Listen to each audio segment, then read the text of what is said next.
way. Ginger, out of the way. Sorry.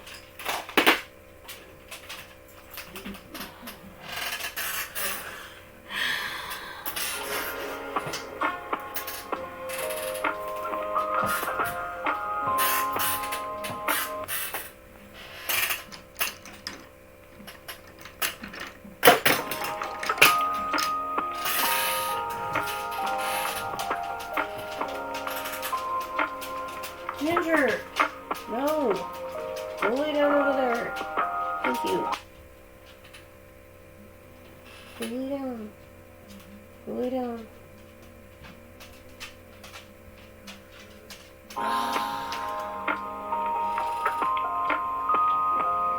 That's what I have to put up with.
Hey everybody, welcome in. We were disconnected for a brief moment, but I reconnected by re-signing in.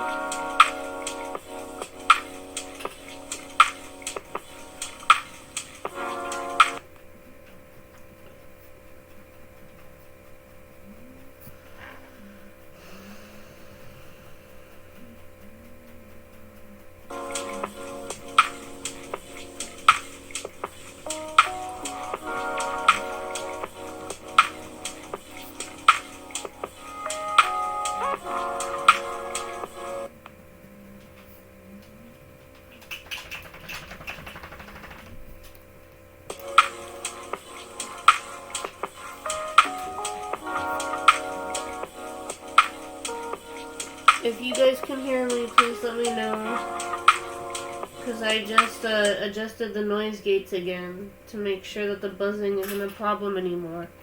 So please let me know. If you can still hear the buzzing, I might have to readjust again. And I apologize for that.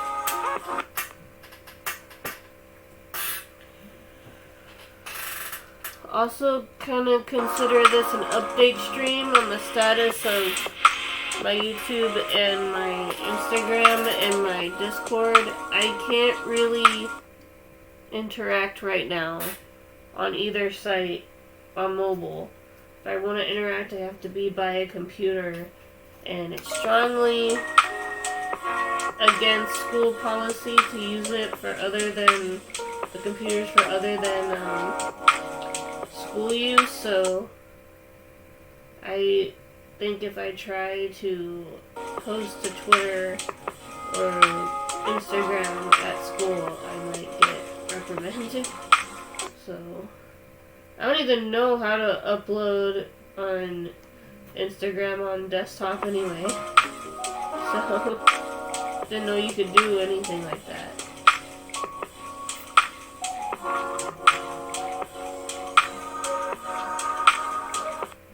I know the drawing's a little faded. That's because I haven't done the inking process yet. So I have to do the inking on top of the coloring. So it's gonna be interesting.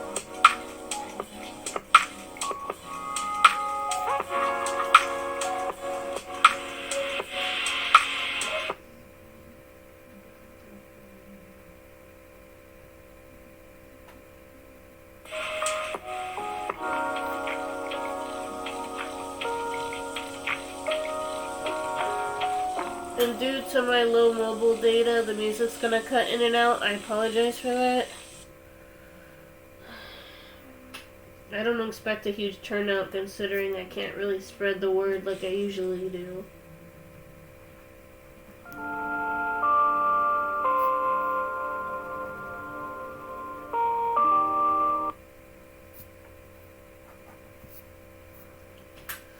I'll have Nick try to spread the word as much as possible, but I don't know how many people he can reach. Dork, just try your best. I don't know if you know any of my Discord information, but try to let people know my situation as best as possible. Don't say you're not me. Just say that I'm going through low data right now and have to use a computer or something. I don't know. Just find some way to get people in here. I don't know how many people you can bring in, but it's worth a try. Probably not try Twitter. I don't think it's a good idea. This will probably only last for probably about a week or two, and then I'll be able to post again, hopefully.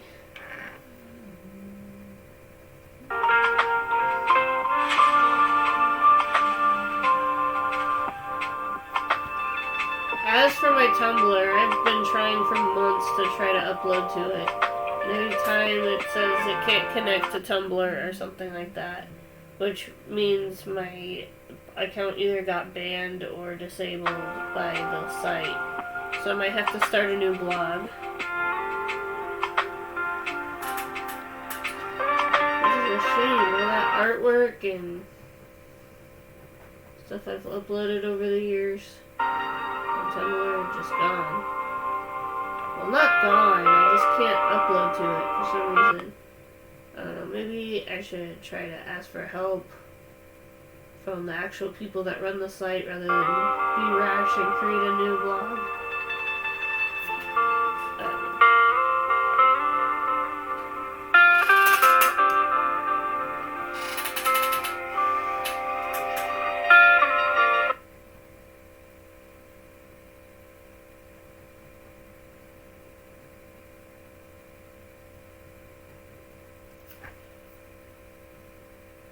I guess I could technically spread the word by going on the desktop site of Discord and talking to everybody about my situation. But I don't know how well my computer can handle running all the little animations in my stream with how slow it is.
Hello everybody.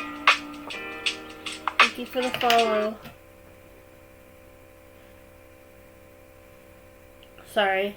I want to be a bit more upbeat, but I'm a little exhausted at the moment.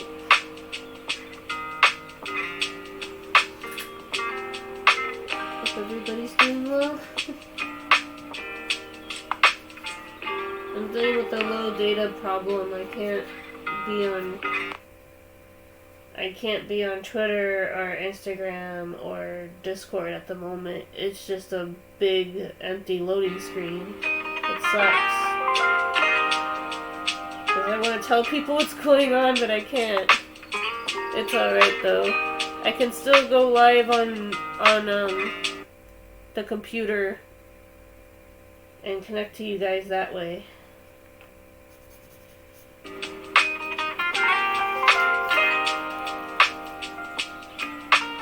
Sorry, sometimes I'm gonna try to do a straight line, but I'm doing this at a off angle sometimes, so that the camera can line up. So sometimes my perspective is a bit warped.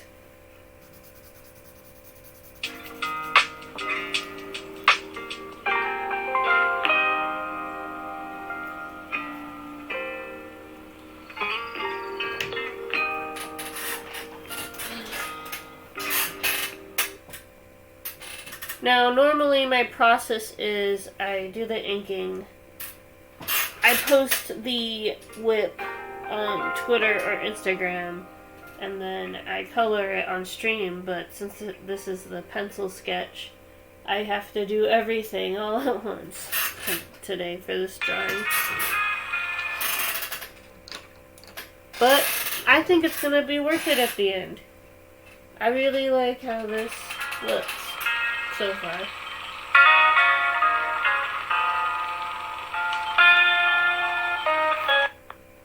So in case you don't know who this is my character from one of my stories called Really Village. It was back in my DeviantArt days when I used to write a lot. I want to continue writing in the future, but at the moment I've been on a 4-year hiatus, but I still create characters. I still create new characters every year. I just don't write stories around them like I used to. Or I do write stories around them, I just don't write them on paper. But basically this is April Fool Showers. She was known as the Fool during her bandit days. She eventually reformed. She was not really a bad bandit. She was more like Robin Hood. She took from the rich and gave to the poor and all that kind of stuff. She didn't always have her jester hat, but she found it in a gift shop, or somebody gave it to her, and one day she just kept wearing it. And she's got this magical umbrella that deflects bullets. It's kind of like a force field type thing. She can also use it to transport. She can use teleportation magic. She just has to put it up in the air like He-Man or that one guy from Thundercats, and she can transport to anywhere. I think the only difference is she can also transport to different dimensions with the umbrella as well, if she wanted to. There are limitations to this.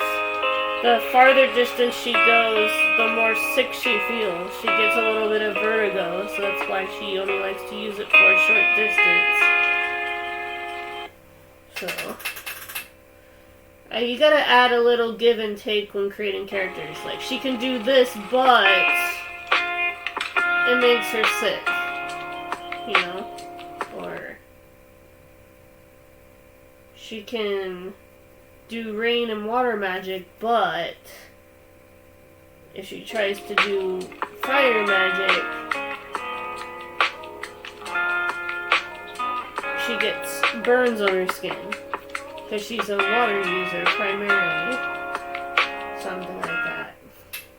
You know, I always feel like when you're creating a magical character, there has to be a give or take aspect. Like, the same thing with any superhero. If you make them too powerful, they're seen as a Mary Sue or a Mary Stu, and people get less interested.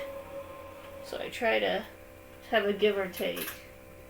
Obviously, that's how it starts in anime as well, until the main characters end up completely broken, as in, not broken as in bad, but you have to explain away how they get so powerful. The answer is almost always training. Training montage. Let's go.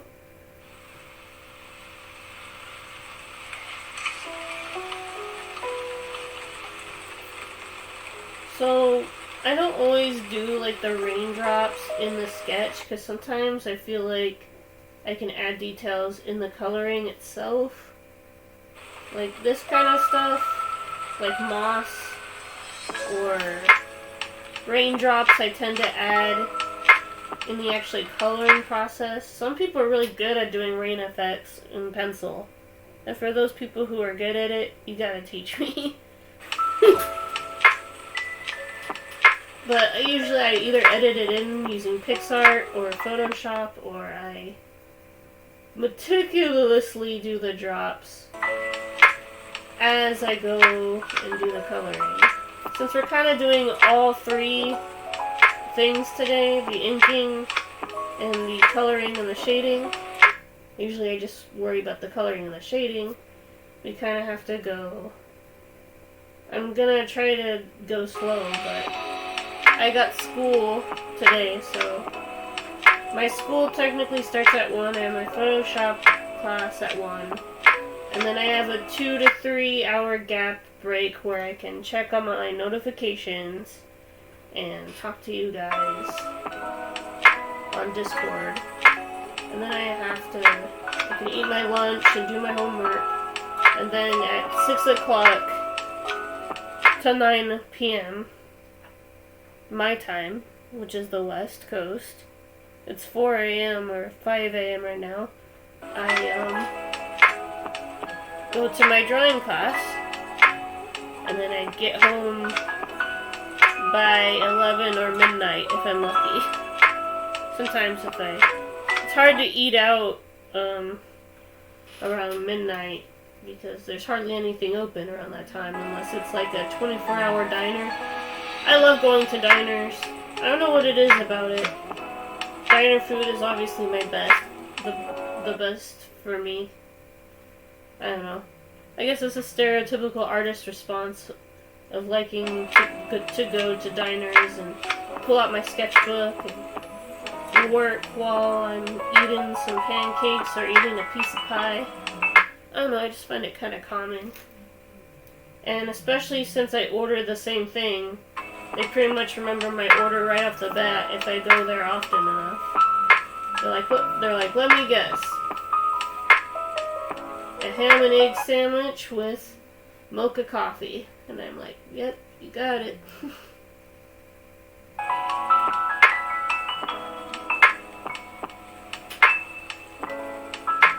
I did add some drops in the sketch, like on the rock. And I added little puddles to show that she was leaning on a rock in the rain. Obviously, she's contented. She's in her element. My little headcanon. I guess it's not really a headcanon if you're the author. My headcanon is that her hair is flat because it's always damp. Because when I originally wanted to create April, I wanted to create something a bit more traditional towards black characters. I wanted to give her an afro or like a full hair. But at the time I didn't know how to draw that, so I just drew flat hair with pigtails. I just realized I didn't give her pigtails. And maybe we'll just say from this angle you can't see them. Or maybe I can add them right now. But typically she has these back pigtails. Right here. I was kind of inspired by Marinette from Ladybug. But I was also inspired by like Harley Quinn and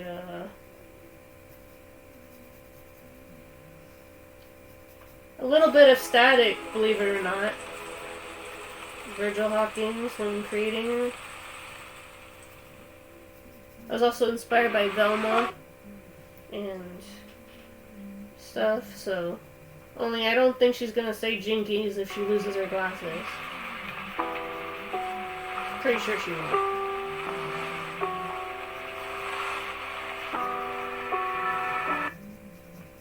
I don't know, I wanted to give off that she was the studious, like, book type, but she's also witty, and so I paired her with October, because both April and October have a holiday where you trick somebody. But April is not the in-your-face trickster like October is. I always imagine her more as the subtle trickster, the one that doesn't get caught, the one that people wouldn't expect to be a trickster. Like, she's the type to discreetly tie your shoes to your chair when you're sitting at a table or something. I don't know, that's what I always imagine April being like. I've been getting into like role-playing stuff. Like, I recently subscribed to a YouTube channel that categorizes fictional characters into D&D alignments, so I can learn more about them, so that when I finally create my character and start a campaign with my sister, I'll know a little bit about what I'm doing. I'm still kind of new to it, so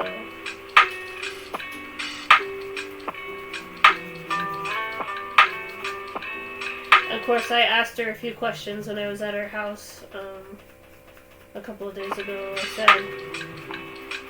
I asked, can you be more than one class? Like, if I wanted a character to be a druid and a knight, could they be a druid knight? And would that be too OP? You know? I asked these kind of things. Originally, we were gonna work on a model. I was gonna paint the model for my character or something, but it ended up not working out. But that's okay. Maybe next weekend or the weekend after that.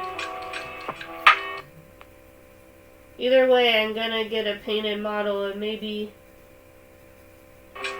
I can get some models of my own on Amazon. I'm not a sculptor. I don't know how to like mold it into clay. Ideally, that's what I'd want to do, is create it from scratch. But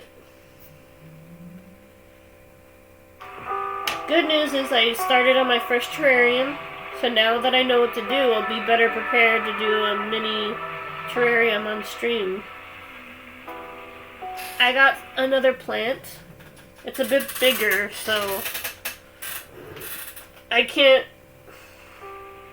I'll have to get smaller cacti again. But here is just one of the fish tanks I got at Goodwill or at a thrift store. I'm planning on maybe doing a small terrarium on stream. Obviously, I'd have to move my camera and my laptop way back. They are sort of way back so that I could show off my nerd corner. But unfortunately, the camera is positioned in a way where you guys can't really see anything, and I apologize for that. One of these days, I'm gonna get an overhead setup so you guys can see everything. But basically, it's like this. Just move it here. Here it is. I'm kind of glad you guys can't see anything because I tried to organize my art supplies, but I am sort of a chaotic mess type person, so I tried my best. My organization skills, not always the best, but I try. I try so dang hard. But hey, that's the life of someone with autism and ADHD. Sort of. I do plan on doing a little bit of an artwork for Autism Acceptance Month or Awareness Month. For people like me, of course. I don't know what exactly it could be. Maybe I could do like a D20 dice that has the infinity symbol on it instead of a number. I don't know. I'll ask around what people. I don't know. I'll ask around what ideas people think I should do, but I just want to incorporate an infinity symbol somewhere in it.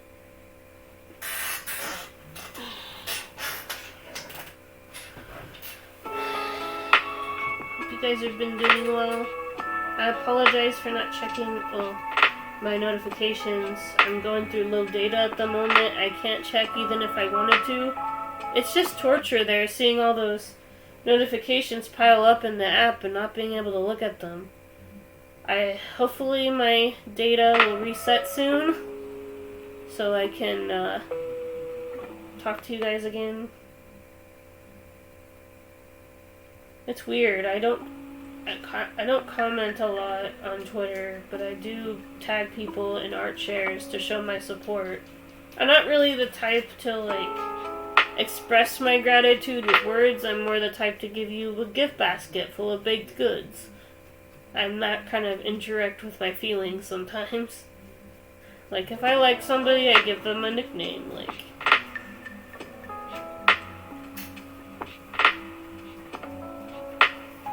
that kind of thing.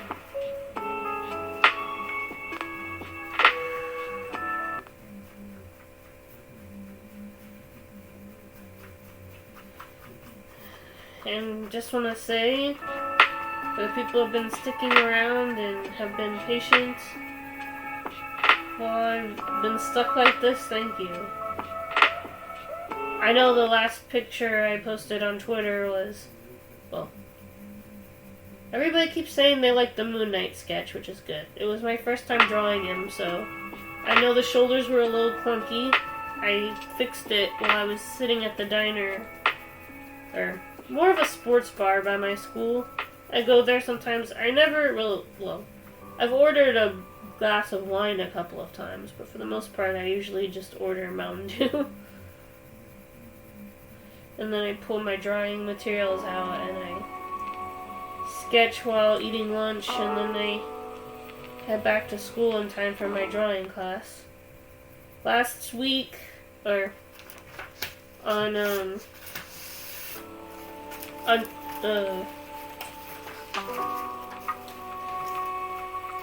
Monday, we worked on negative space drawings. So that's where you draw the shapes, the overall shapes of the object, but you don't draw the outlines really. You just sort of find the shape that way.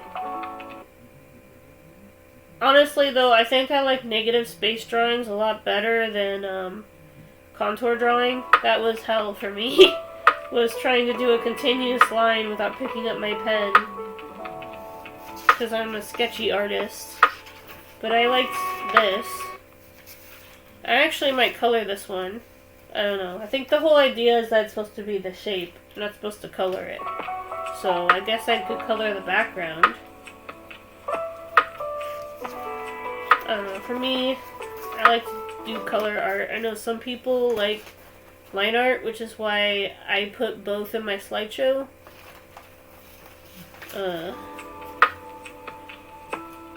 And plus, the line art is kind of my part of the process of the inking to color aspect of the channel. Although sometimes we do paint ceramic statues. Sometimes I do paint. It's not very often. And although I will admit painting the backgrounds does save a lot of time, it also kind of sticks my drawings together on the sketchbook. So that's why I don't do it.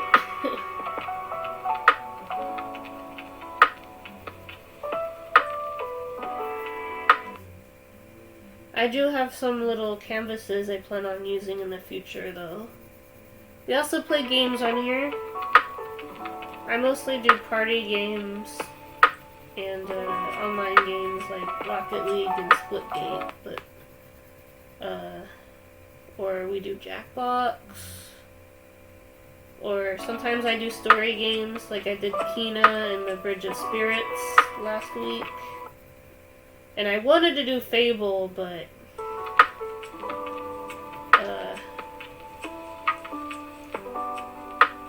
I ran out of time, or there was a reason why I couldn't stream. I forgot what it was.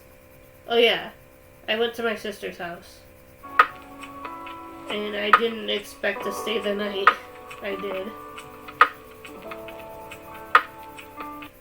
But don't worry. Because of my school schedule and everything, photo editing and drawing are very, time-consuming classes.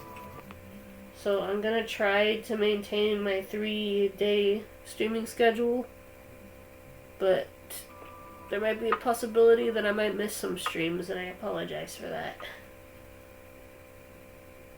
I'm kind of still learning my new schedule since my class only started 3 weeks ago. But with a quarter system, it all happens so fast.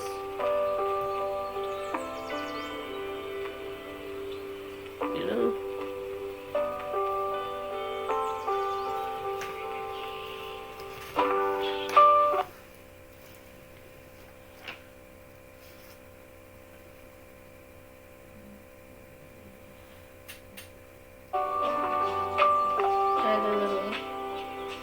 For the reflection of the glasses.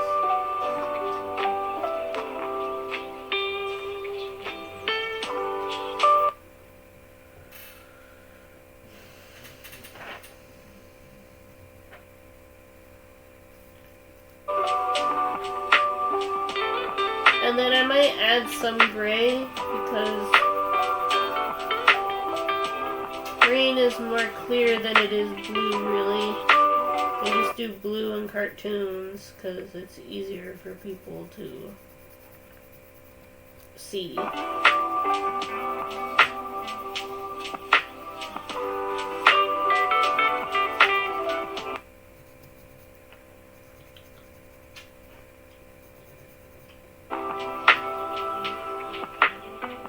One of these days I'm gonna get a light box. I feel like that will help me quite a bit if I plan to do pencil to ink sketches on this channel.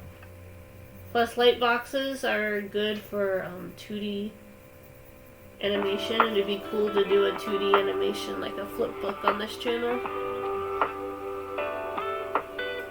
Anyway, I don't want to spend the whole time complaining. Back to the art. I'm trying to work better on being more positive. I apologize, guys.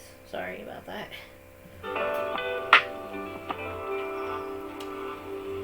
Things have been good for the most part, other than the low data thing. I took Pro to the park.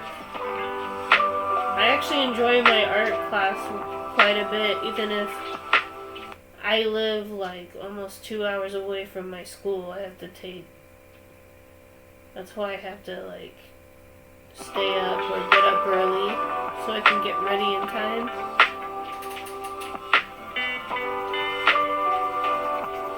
It's a long process, but I do enjoy it.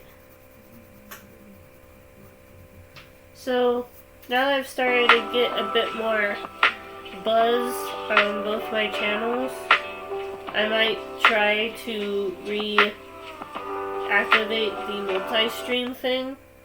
So basically what that means is I would be able to stream on YouTube and Twitch at the same time. So I'd get both chat rooms. Although I will say I didn't like how the multi-stream was like organized, because I thought there would just be like little icons for YouTube and little icons for Twitch, but it was just 2 tabs. One was like multi-stream and the other one was Twitch. Hopefully they fix that. Other than that, it's a cool concept.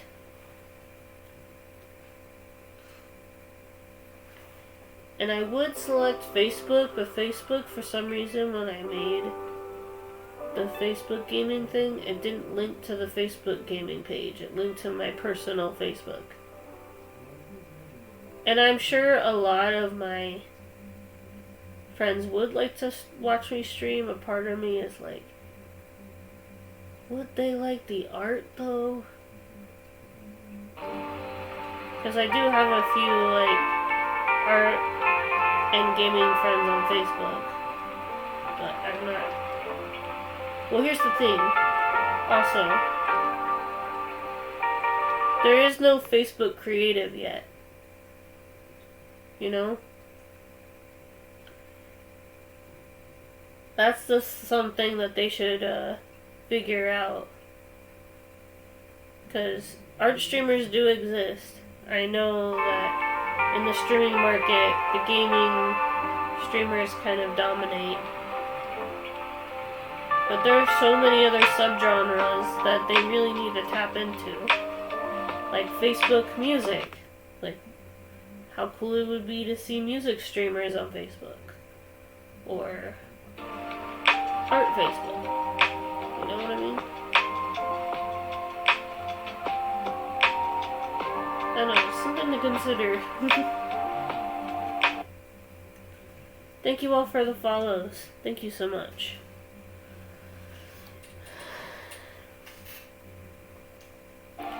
And I gamed a little bit today.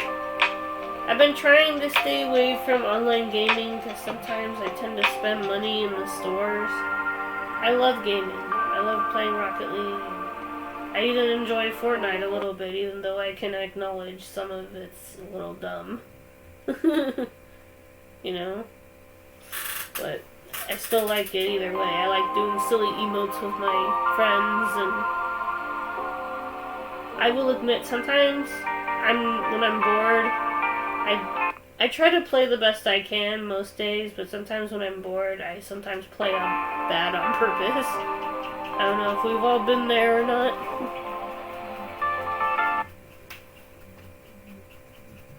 Or maybe that's just me. I think that's only when it's like 3 or 4 a.m.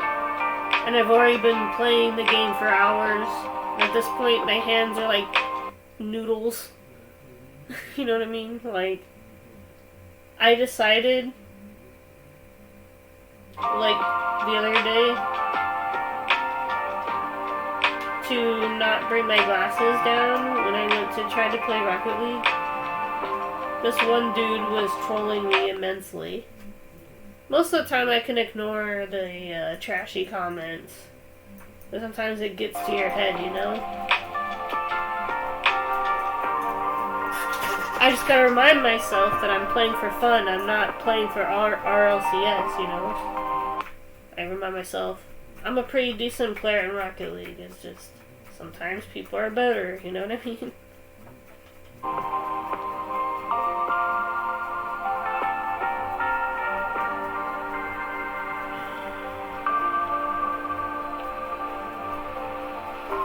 Anyway, back to the half DJ, lo-fi DJ, half art tutorial, half just chatting, half Q&A, and half improv coloring.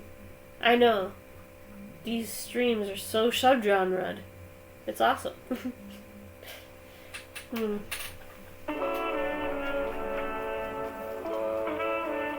I know they can also tend to be half rants. I can't help it.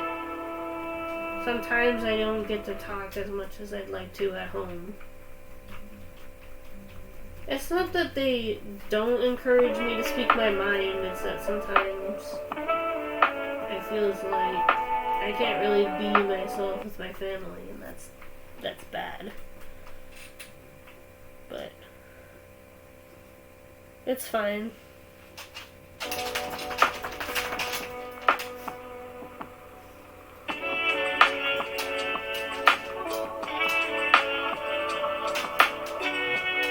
Now, unfortunately, actually, you know what? Nick can export it for me. I was about to say, unfortunately, due to my low phone data, I can't export the stream. But then I remember that I have Nick, my mod, to help me out.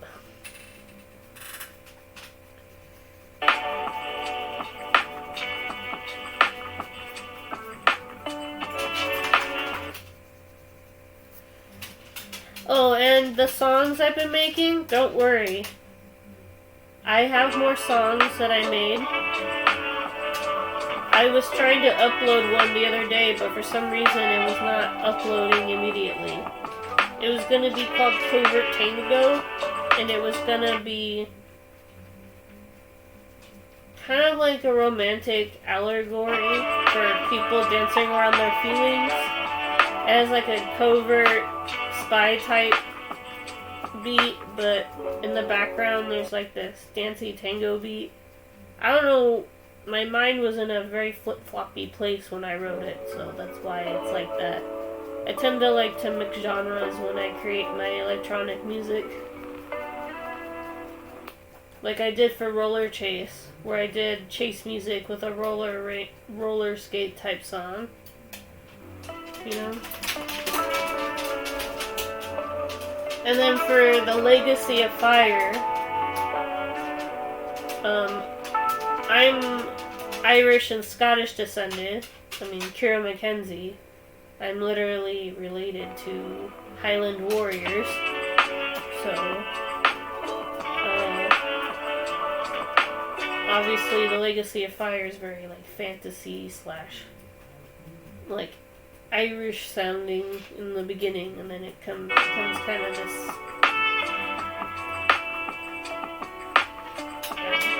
I could just play you guys the songs instead of just describing them to you. What am I doing?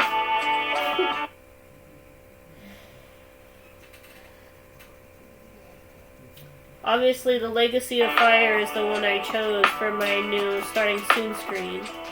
I decided to make it about 8 minutes because that's how long it takes me usually to get ready. 8 to 10 minutes. Because I'm sharing my links, and plus my laptop's a bit slow. Usually.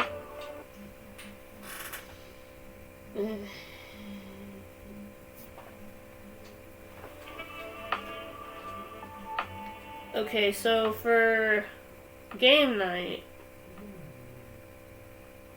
I really do want to try to play with my Xbox a bit more. I mostly play on PlayStation, but I did do one game of Sea of Thieves like 3 or 4, actually more like 2 months ago, I think. I enjoyed Sea of Thieves. It was fun. It's kind of a slow-paced game though, because if you're not on a voyage and you're just on the boat, can get kind of slow. But I do kind of like that. It can be kind of calming to just drive around as a pirate. You know.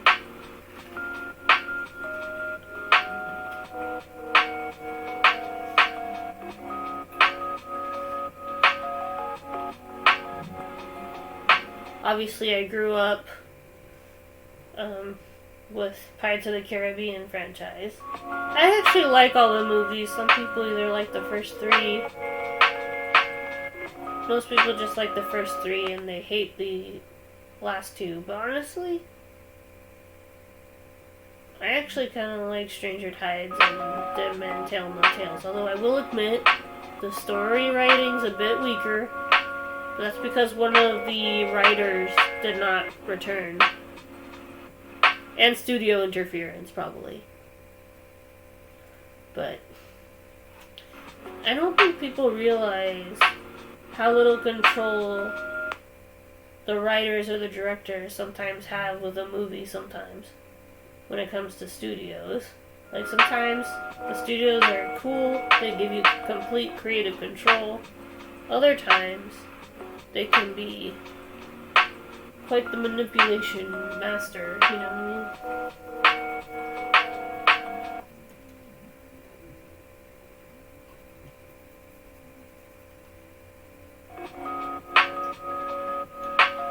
As a film student, I have to watch films a lot, or watch the making of films a lot, and directors and writers, sometimes even screenwriters, don't have as much control as people think.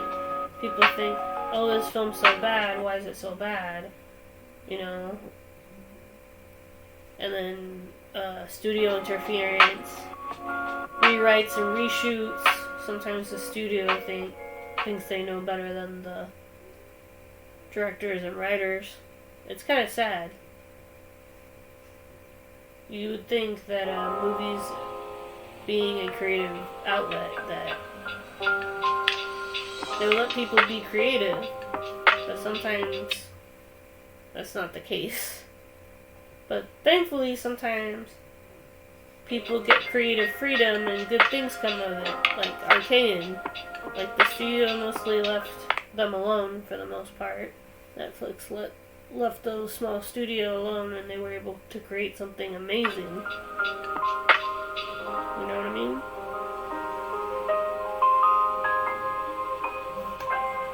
I hope if I ever get any of my characters or stories developed into an animated show, that I get creative freedom. Or I could just create my own studio. Creating your own studio, though, that requires money. You could start a Kickstarter.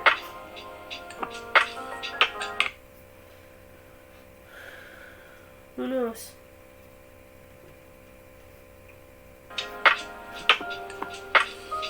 But for now, I'll stick with trying to develop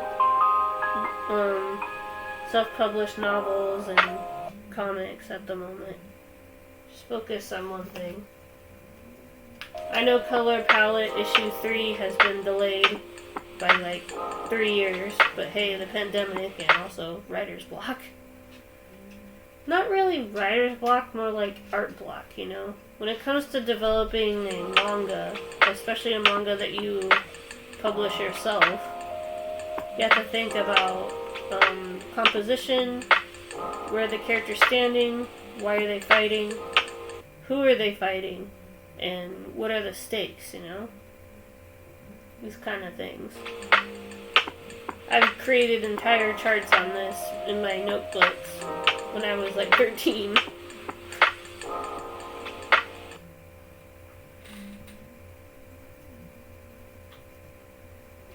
And I love watching film and character study essays on YouTube on my spare time. I could recommend you, if you've never watched a film essay videos, here are a few I'd probably recommend. Implicitly Pretentious, Full Fat Videos, Movies with Mikey, Sage's Reign, Future Me, so many that I would recommend. I've also, I don't know how to pronounce his name, but Shay or something like that. I mostly watch him because he talks about Arcane a lot.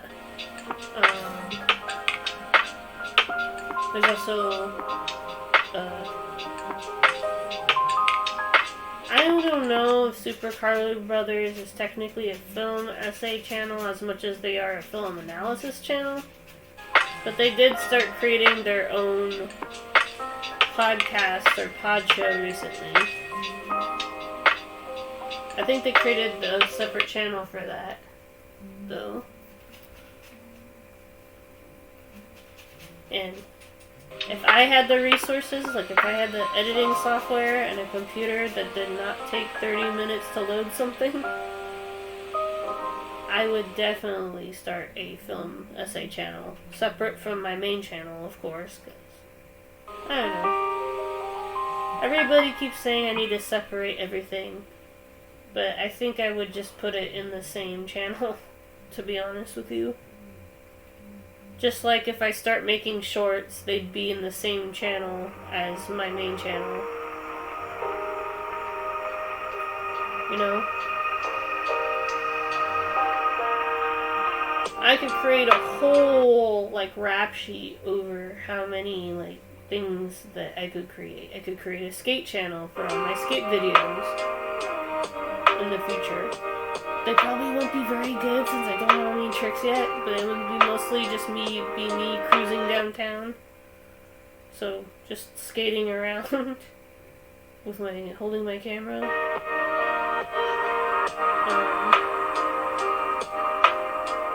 We create a film channel based on the short films I'd want to make.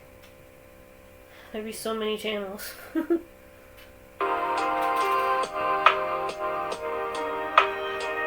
That's why I like to keep everything together. My art and my gaming and my music and my animations, so you guys can all find me in one place. You know what I mean?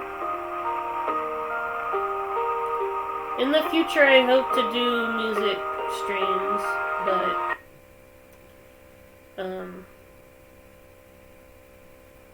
I don't know, maybe I could find a decent music maker on Kindle or something. I'd be like, I don't really have Logic or Pro Tools or even Ableton, so I can't really do anything at the moment, music-wise. The only reason why I was able to make all of that music was because I used the school's lab. There's advantages to still being in college. You have access to stuff that you wouldn't normally be able to have access to.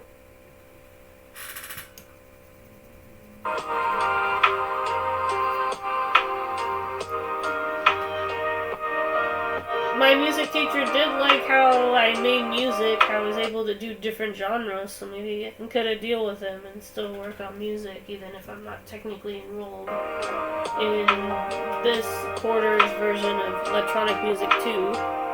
I don't know. I'll figure it out.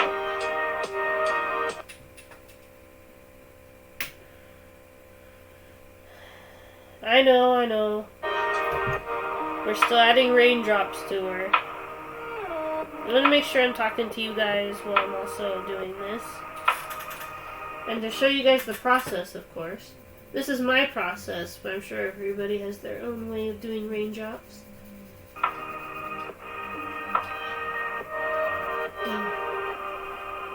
And obviously, rain consistency can be different. I'm thinking of rain that you see when you're looking at a window or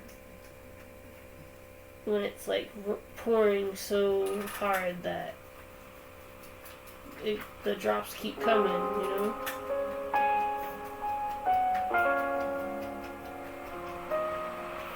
That's the consistency I'm thinking of.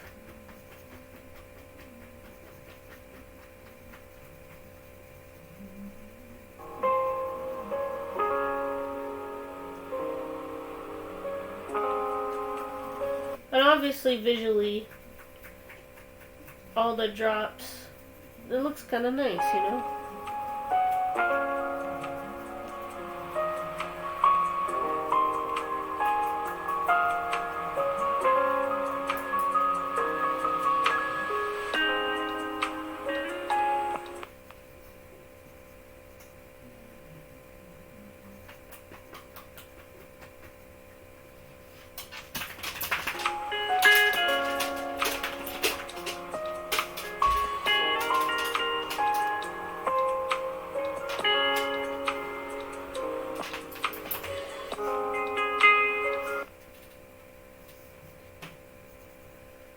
I probably have time for probably one more drawing and then I'll have to end the stream, sadly.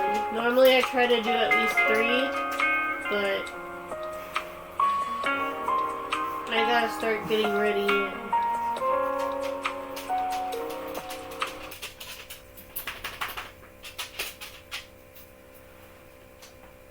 everything like that.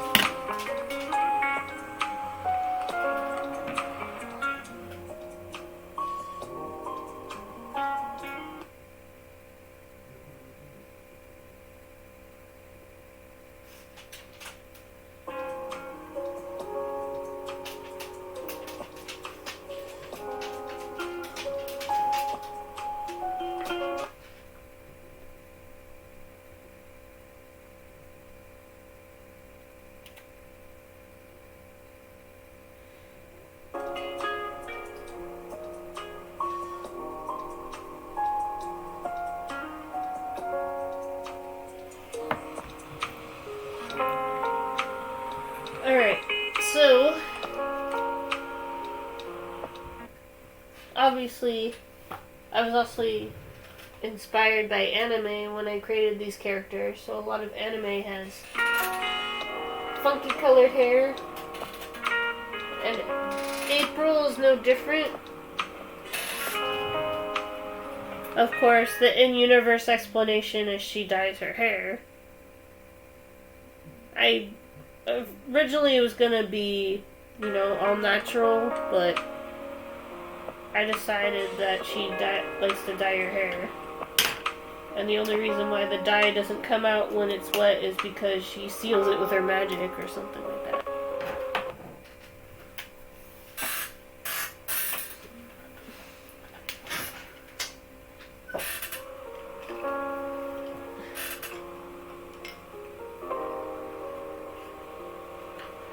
So in the top layer of her hair is purple.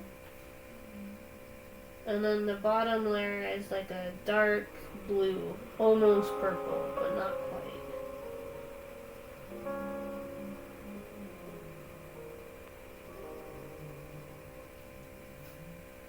And then her eyes are amethyst colored, so her eyes are purple. But because she has her eyes closed, I don't have to worry about coloring her eyes purple as well.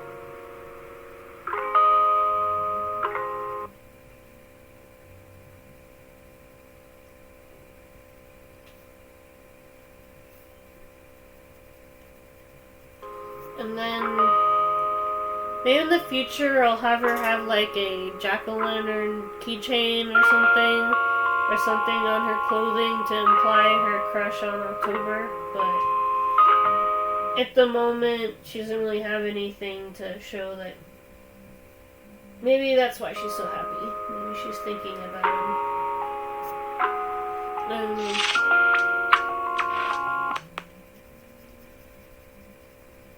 Of course, I don't like to imply that she's fully reliant on October. She likes other things too. April likes to study. She likes to discover more magic. She likes to prank people. She likes to be empathetic towards people. That kind of thing. She also likes to solve mysteries. That's the whole, influence of Velma. She's also very surprisingly sassy when you first meet her. She's the type that says, "Oh, I don't know. I don't think this is a good idea." She's like the voice of reason of the group. I don't know where I came up with the idea of turning the months of the year and days of the week into a super team. It just came to me. Tell you the truth, it's because my reasoning is the months of the year had to come from somewhere. Obviously everybody knows the origin of Thursday. It's based on Thor's Day, but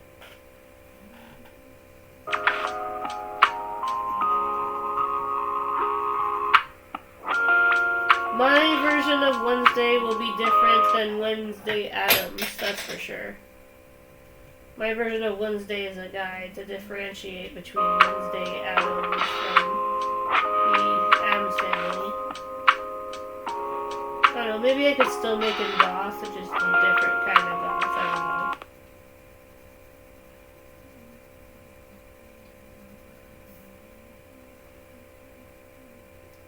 I haven't really thought about Wednesday's design yet.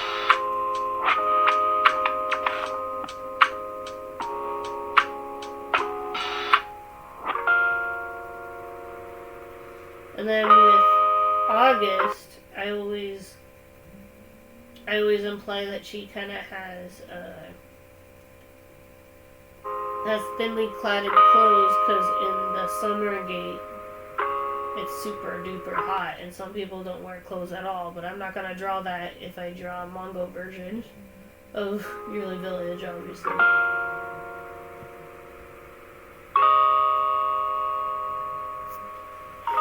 April is from the Spring Gates. Her father was a soldier / entrepreneur, so she's an heiress to something. I kind of write as I go along, so at the moment, she's a princess of something, let's just say that. But she's a runaway princess, and most people don't even know that she's a princess. Since she left to go on the streets when she was very young. Her mother's name is Iris, which means spring flower. So her mom's name is literally spring flower showers. Literally. Because people from the Spring Gate are often named after plants or herbs. That's what I imagine. Spring is a very good time for most plants. There are some plants that do sprout in winter or autumn, but more often than not, flowers and plants sprout in the spring. That's why you see a lot of flowery imagery for spring.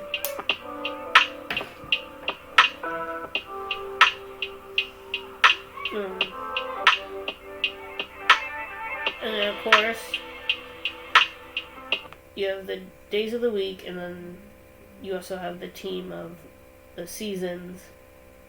So April's sister is literally named Spring Flower, Spring Showers. I might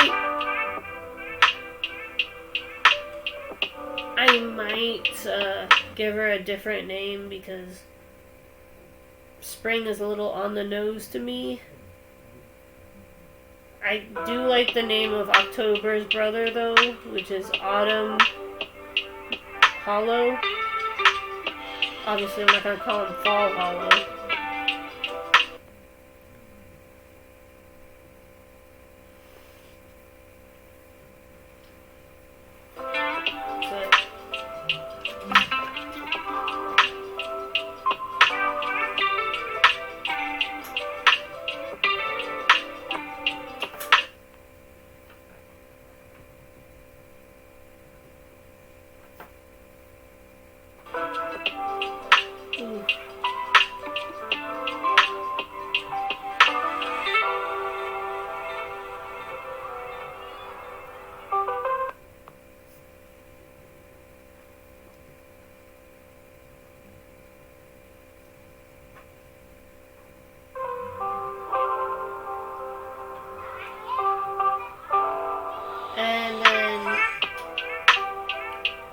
April's dad, I decided to call him Amaryllis.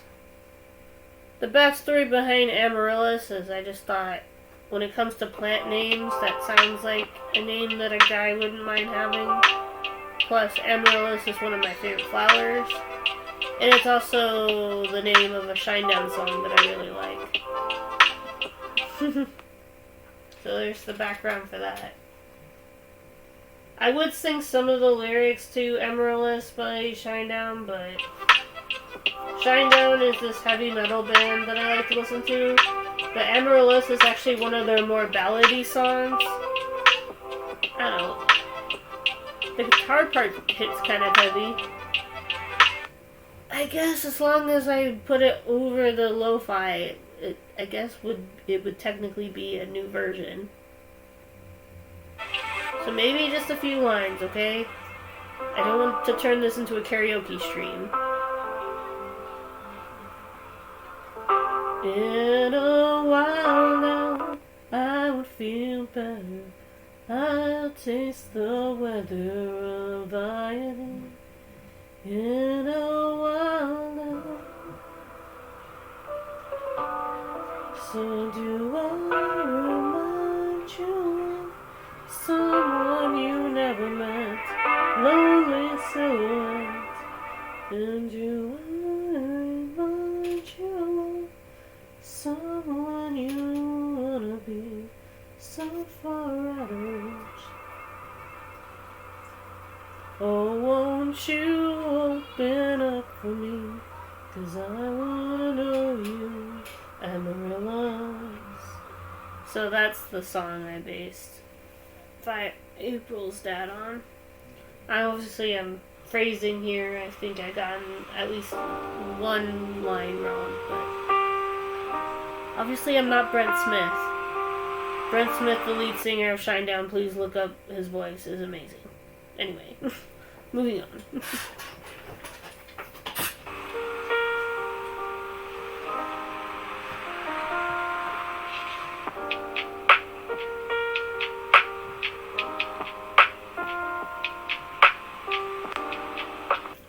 I think I actually did cover Amaryllis on my YouTube channel, but I kind of unlisted the covers that I've done in the past. I used to do song covers all the time on my YouTube channel, but they were a cappella covers. A cappella covers means that it's just me and my voice singing the lyrics. There's no backtrack, there's no backing audio. I didn't even look up karaoke versions of the audio. I just sang with just me. So it's silent in the background and just me singing. Oftentimes it was with a crappy mic. Oftentimes it was sung on my cell phone. So maybe if I do bring that series back, I would want to use a better mic. Basically. One with a pop filter and that kind of stuff. And I'd kind of want to do those live. So if you don't mind me singing from a sheet of paper with no backing lyrics and just me singing, I guess we could give it a try and bring it back.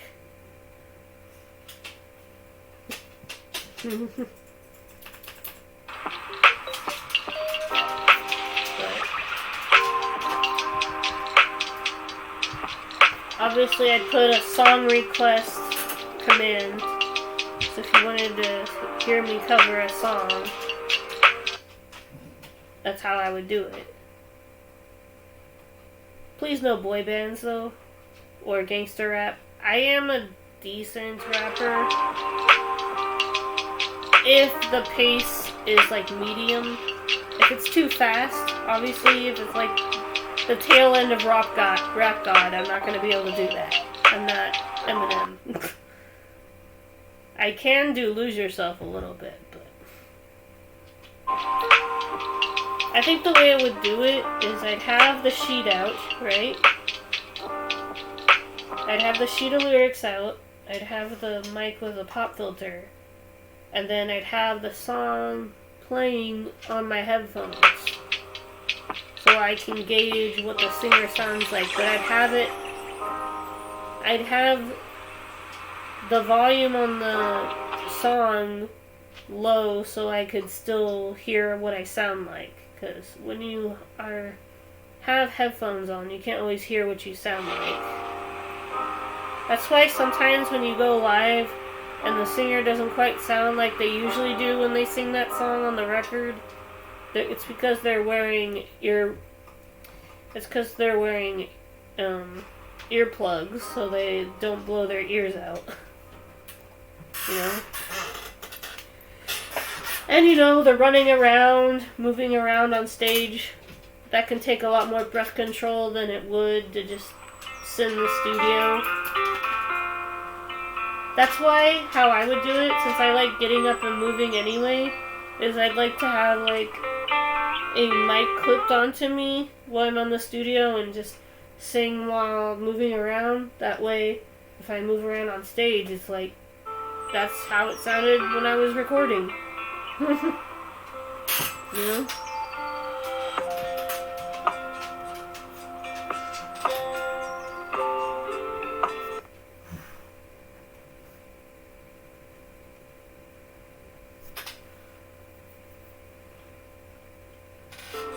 We're almost done with the inking process. I'm just making sure that you guys can define certain things that, I'm trying to improve the clarity of the drawing, like where does her bangs end? Where does her hat start?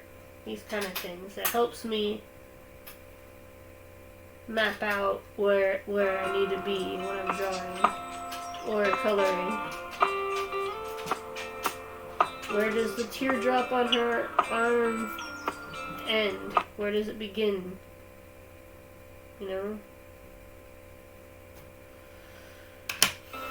I think that's good for the inking. Now we can just focus on the coloring part.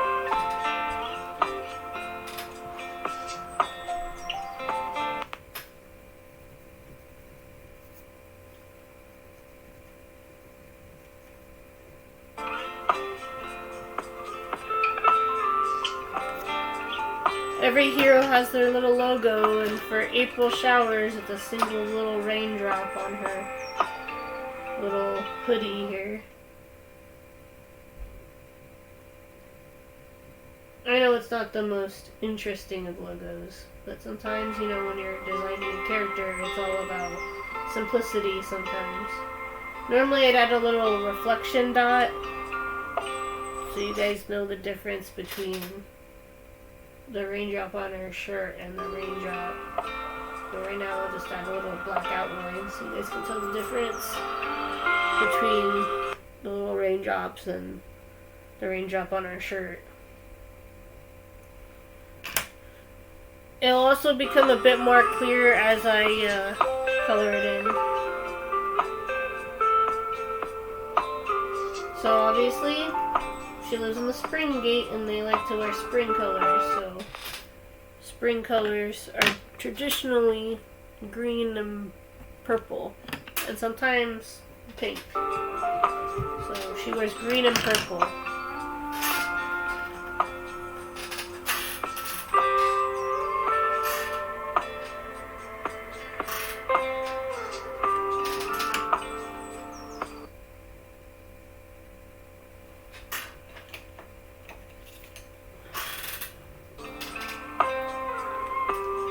Now, I don't really care about the color, the tone of the shirt. You can make it dark green, light green. I imagine she has different tones of shirts. Though I tend to go for light green for her shirt. So that if I'm doing a dark, rain background, she'll stand out. And typically, I make it sleeveless. Like a sleeveless hoodie. Almost like she's wearing a hoodie vest thing. My little headcanon is that the hoodie did have sleeves at one point, but that she cut them or something. People do that, Some people do that. Some members of my family actually cut their hoodies to make it a sleeveless hoodie. I wouldn't do that, but it's what some of them like to do.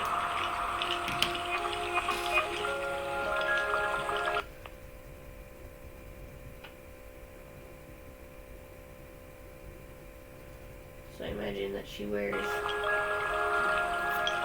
this. And obviously I kind of also made her up during an exercise, like in drawing class, like tried to personify things that usually aren't real. For some reason would jump to my mind with that exercise with the months of the year. And then the story kind of took a life on its own after that. The first ones that I designed were April, March, October, August. Yeah, and August. So that's why they're considered the main group, you know. And everybody asks me why I designed the first few months out of order. Those were just the months of the year that I had the ideas for at the time.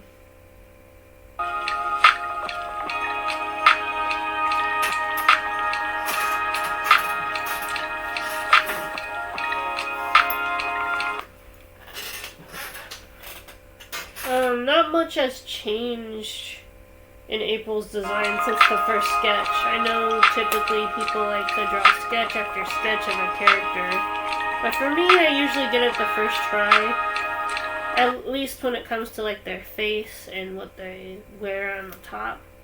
I know for Fire Crystal I went through a rigorous redesign.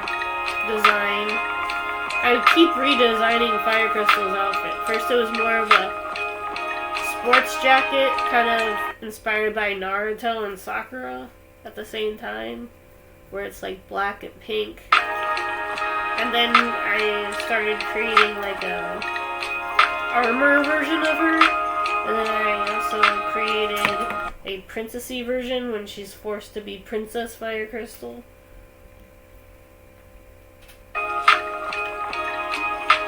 I was kind of making fun of Disney princesses when I created Fire Crystal, so she has a Disney princess gown, ironically, and she brings it up in the story.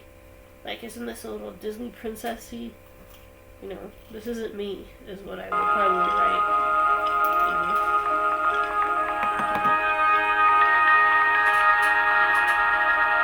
That's kind of what inspired my girls, because at the time, Tangled and Frozen weren't the Disney princesses movies that were out at the time. There wasn't like these progressive Disney princesses at the time. It was like, well, there was Mulan obviously, but other than that, they kind of followed the same formula. I did like Jasmine a lot as a kid, because that one line of "I'm not a prize to be won" is kind of cool.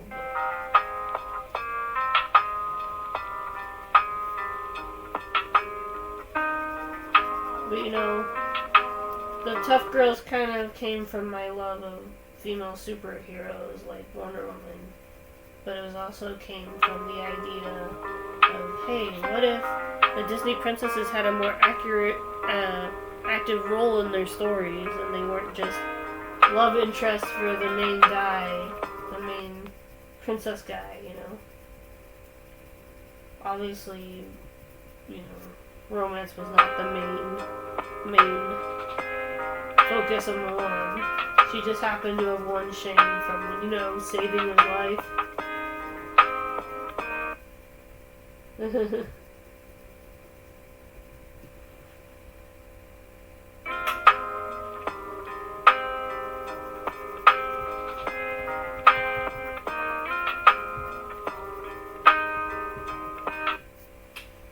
But you know, there's still romance in my stories. It's just that the roles have flipped. The main focus is the girl, and the guy is kind of the sidekick. Obviously, that's changed now. In Disney movies now, there's a guy sidekick, and the girl takes the lead, like Moana and stuff. But that wasn't the case when I was a kid. When I first wrote these stories, anyway. Now, obviously, I've rewritten them and readjusted them to the times to make sure they stay relevant. You know, I try to say, even though there's a main girl and a main guy, I try to give them both moments, you know? Like for Daniel, Fire's love interest, I try to give him his moments. You know, I don't have Fire like swoop in and go, it's okay, I got it. It's more like we got this together, you know? Like I want an opportunity for April to save herself, and I want an opportunity for October to save himself, and I also want an opportunity for them to save each other. You know, like a normal couple should do. Because even though I'm in a relationship, I still feel independent. I still feel like my own person. Nick saves me sometimes, and I save him sometimes. You know, I hate when I say I'm a feminist and they think, so that means you hate men. It's like, no. It means I just want equality for both of us. And I want people to understand that just because you're in a relationship does not mean that you are weak or not strong. I hate that mentality. Like, every time I talk about a story, they go, oh, I just wanted her to be stronger. I wanted her to not have a relationship. And I was like, I'm not just talking about straight relationships either. Some people are just flat out against women having any relationship in stories in general.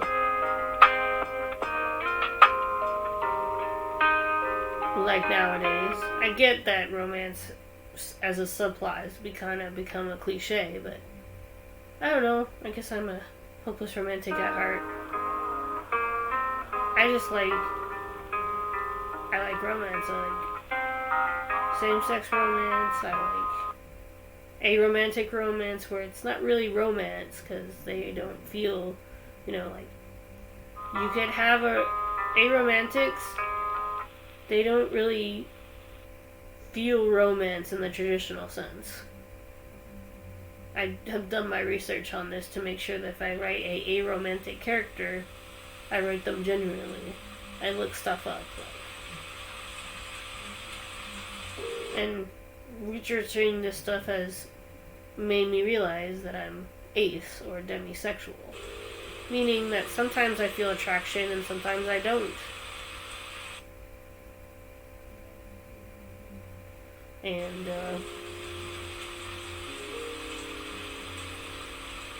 it's interesting to find out about this stuff, you know? Anyway, I don't want to go preaching. I'm just saying my opinions. I know I'm probably going to get some heat from this, but I feel like part of the reason why people like me is because I'm not afraid to state how I feel. People shouldn't be afraid to state how they feel. Basically, let's just say this. If you write romance accurately, the couple builds themselves up. They don't tear themselves down. They don't... Like, I do like Belle from Beauty and the Beast, but one of the things I hate is that the ending of the story has them in the palace dancing together instead of, you know, grabbing their passports and seeing the world like she wanted. Now, I'm not saying that they won't. My little headcanon is that after that dance, she pulls Adam, or whatever his name is, aside and says, hey, let's go travel the world, you know? People assume that once the ending credits rolled, they never got their wish. Just because it isn't shown to us explicitly in screen doesn't mean the Beast didn't go, hey, you kind of saved my life. Let's go do what you want to do, you know?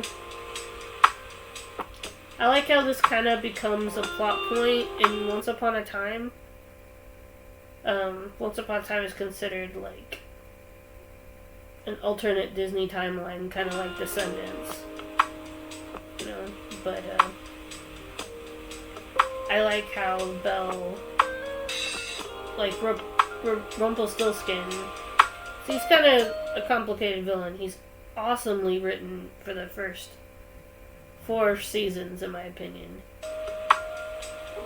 I just think that after the 5th and 6th, his whole...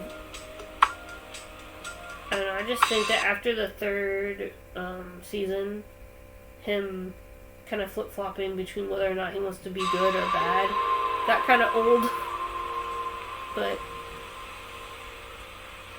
I feel like the writers kept like making him bad because they didn't know how to write Rumple if he wasn't the dark one, you know? Once is a good show. The writing can be troubling sometimes, but there are some genuinely good episodes. And my mom actually asked me what happened to Once exactly.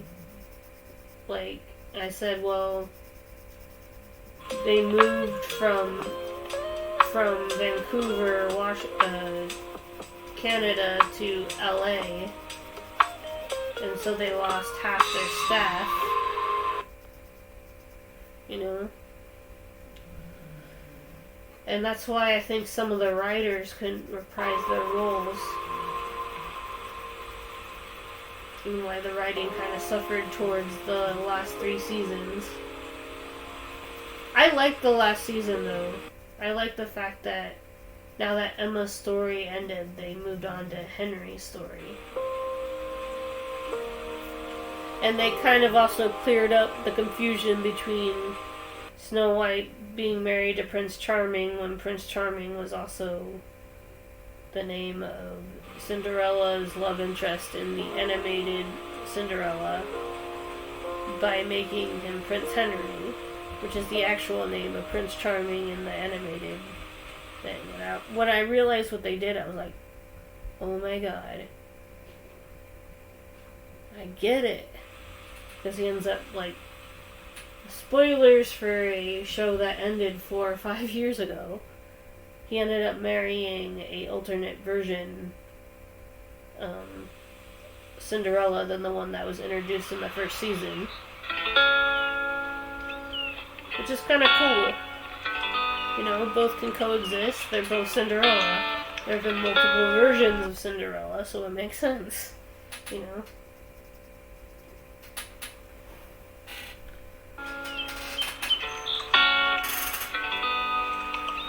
Obviously, the alternate version of Cinderella has a different name than Ella.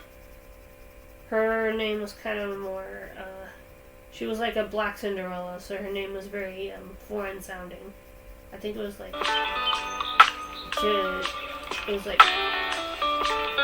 don't know what it was. I need to watch season 7 again. I did like the fact that it took place in Seattle since I recently moved to Washington. And I live like, you know, it was kind of fun.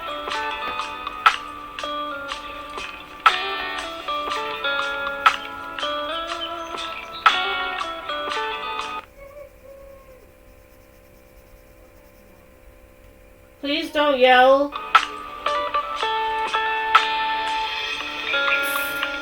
Hold on a second. Please don't yell. I'm almost done. Yes? I have been the entire time. I've been hearing Dad's yelling out chocolate singing.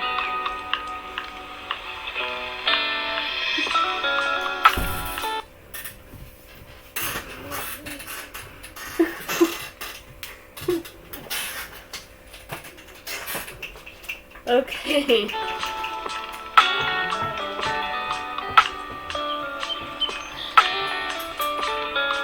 I was joking, kind of.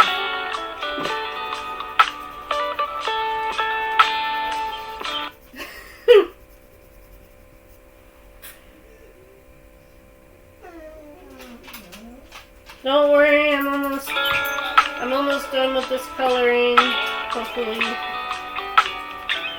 I might have to save part of this for later, unfortunately. I thought I could get at least one drawing done. Damn it, I am determined.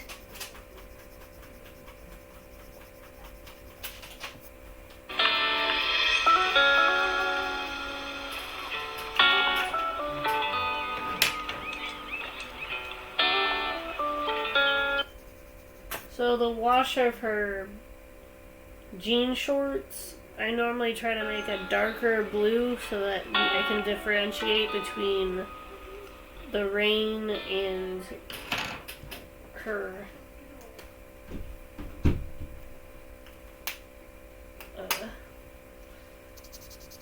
so I'm gonna do that. Is there anything underneath this? No, there isn't. Phew! Normally I end up like bleeding through a drawing and then I feel super bad. So I'm glad that there isn't a drawing behind there this time.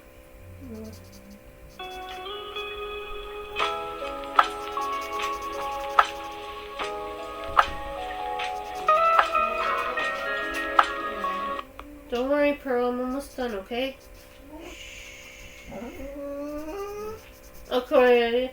I say shh, and she immediately starts barking now. Of course.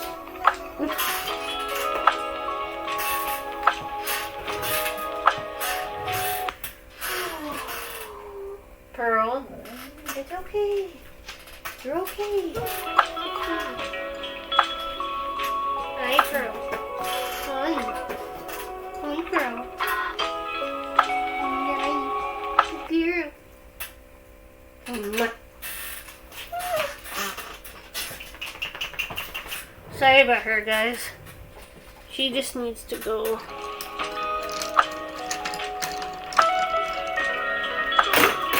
That's another motivator to get this done quickly so that my dog doesn't go in my office. Of course, I don't want to, like, rush either. Pearl, stop.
Okay, so for...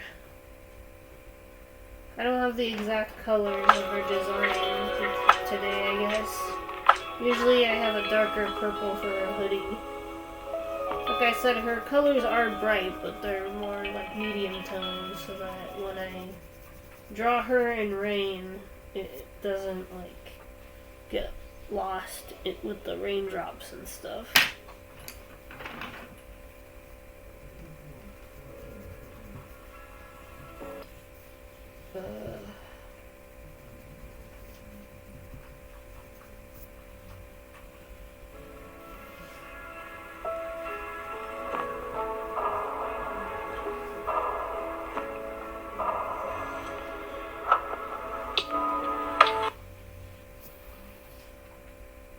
Obviously, some drops are gonna have weird shapes because raindrops don't always go in a straight line. Sometimes they go off each other and go into these shapes like this. Because, you know, it's rushing water, so it's not always gonna be completely straight. It's not gonna always wanna stay in one place. It's gonna go all the way around.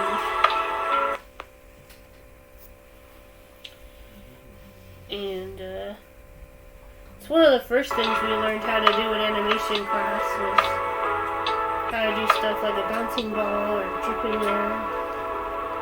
You know, practicing walk cycles. I still suck at walk cycles, unfortunately. My walk cycles look like my characters are hopping more than, or dancing more than walking. I got good at like stuff like hair and eyes blinking and facial expressions like smiling or anger, stuff like that.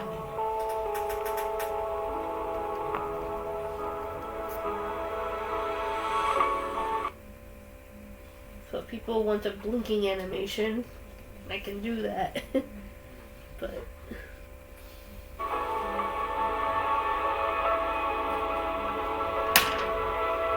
okay, let's color her skin a bit more. I'm using a mixture of dark brown and lightish brown, so that, you know, she has a difference in skin tone. Just a little bit. Some areas are going to be lighter than others, just like with every other skin.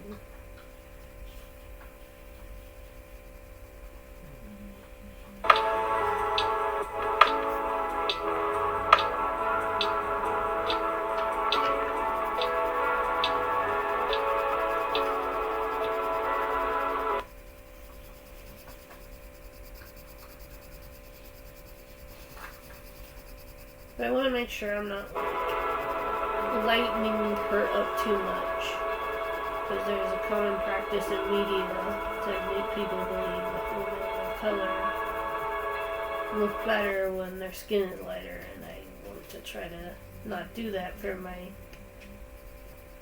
colored characters. I want them to be confident in a darker skin, you know? Especially with April. I kind of give a lighter skin to Cameron, aka Camo Girl, because she's mixed race. And oftentimes I had a few mixed race friends in high school, and their skin tended to be either super dark still, or super bright. Like, brighter, you know what I mean? So there was a spectrum there, to be sure.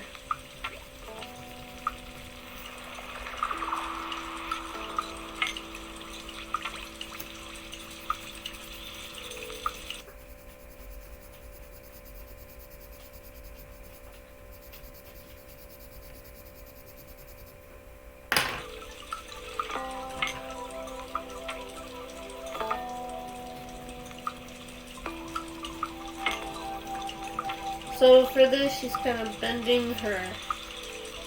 We've all done this, you know. We've kind of laid down somewhere and bent our knee slightly. It's gonna look a bit awkward, obviously. From what I can tell sometimes from photos, what you think would be a weird angle for someone, people actually do in real life. Pearl, stop it. No. Sorry.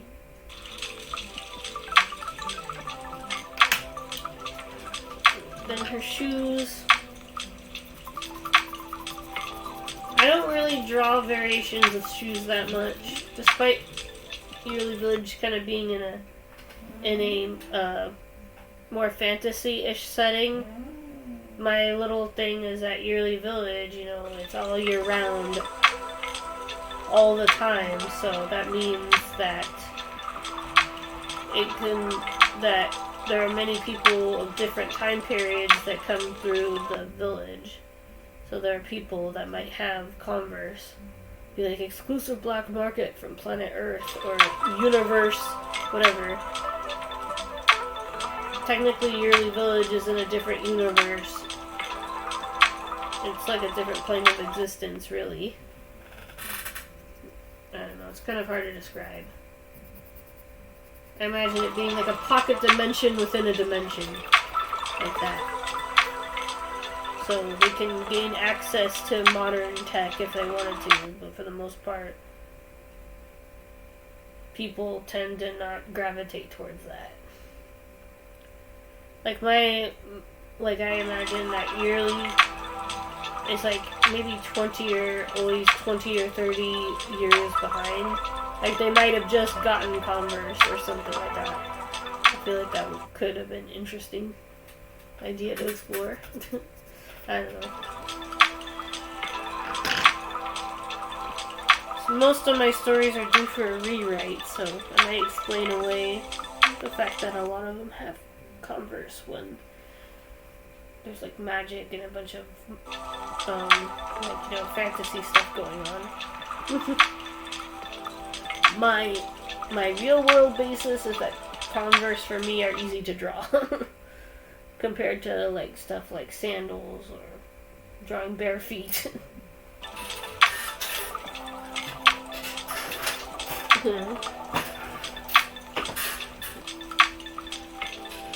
I know eventually I can't escape this explanation forever.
Oh boy. I knew I wanted to draw April for like April Fool's Day, but I got delayed and delayed because I was trying to create the perfect pose. At first I thought of an action pose, but for some reason it just wasn't coming to me. It's kind of weird at how when I was at the sports bar and I was just like sketching in a notebook, I got the action pose down immediately. Like I did a fast gesture drawing. And I was able to get the action pose I wanted, even though it's weird how like accurate I can get like an action pose down when I'm not thinking about it. Oftentimes when I think about it, when I think about the drawing ahead of time, sometimes it just doesn't happen. But when I'm like doodling, it happens. It's weird. So I did draw April again in my notebook. I drew like a small,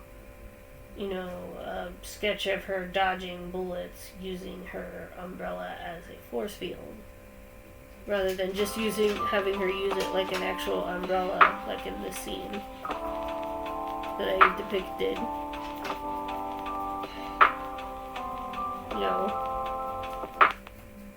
My girls are action heroes. I should depict them doing action-y stuff. I know. I will get better at doing action poses again. I used to be really good at those, but I don't know, for some reason I've gotten more into fine art type artist, like drawing grapes and objects lately, or landscapes. I don't know, I kind of draw whatever I want, and sometimes that can, or I draw what inspires me, or sometimes when I try to draw something else happens. Like sometimes I'll try to draw like a Good Omens fan art, and then it turns into a random character I've never seen before. You know what I mean? Like sometimes I want one thing, but my brain draws something else. It's weird. So I'm glad I'm able to draw my characters again. I have been drawing them in like notebooks and stuff, but for some reason I haven't drawn them a lot in my sketchbooks. I always like to think that the quality of my artwork is tied to my mental health. Like when I'm struggling, it's harder for me to find motivation to draw a line straight or to even sketch to begin with. But when I'm happy or in a place of peace, I'm able to draw my lines more clearly. So oftentimes,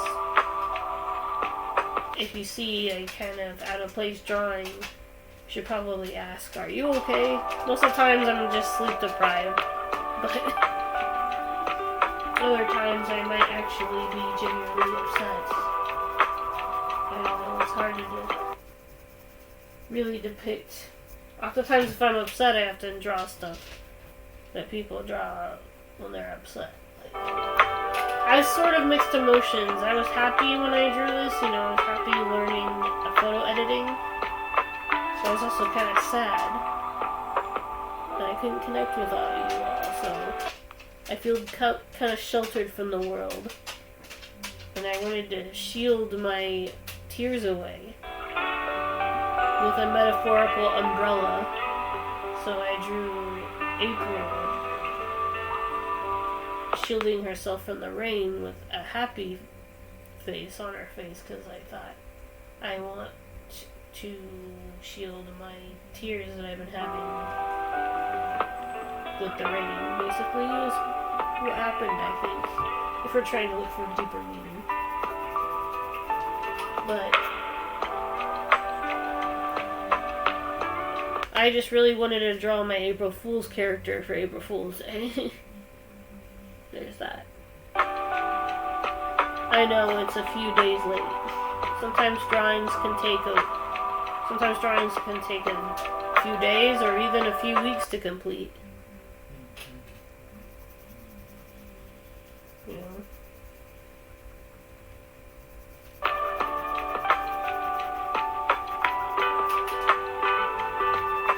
I can't wait to post this when my data is back up and I can post again, so I can gauge what people think of this. I kind of like the fact I can just go live and do small stuff. It kind of reminds me of the good old days when I didn't have to worry about drawing the perfect drawing or playing games perfectly. Not to say that I feel like I have to play games perfectly every time, but there is an added pressure to do well when other people are watching, you know? But oftentimes I fall victim for streaming syndrome. Streaming syndrome is where you might be good at playing a game when you're not streaming, but when you are streaming, somehow you become like the worst player ever. It's like that more than often than not, that's what happens when I play Splitgate. Or sometimes it's the opposite, where I only play good when I'm streaming. Like I feel like that with Rocket League sometimes, where I feel like I play at my best in Rocket League when I'm actually streaming it. It's weird.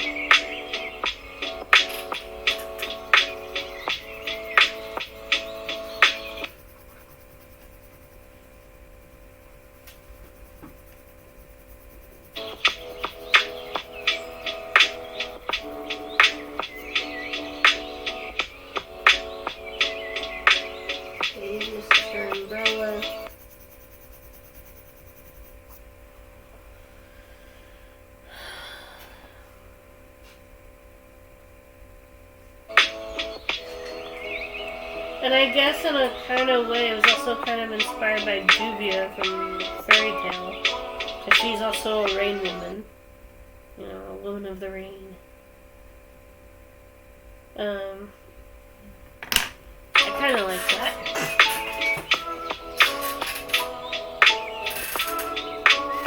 So,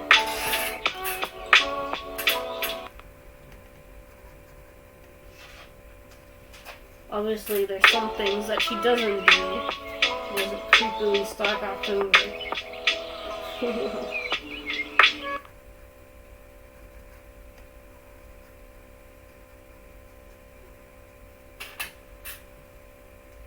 It's like I like Gruvia, but it kind of started out kind of creepy. If you really think about it.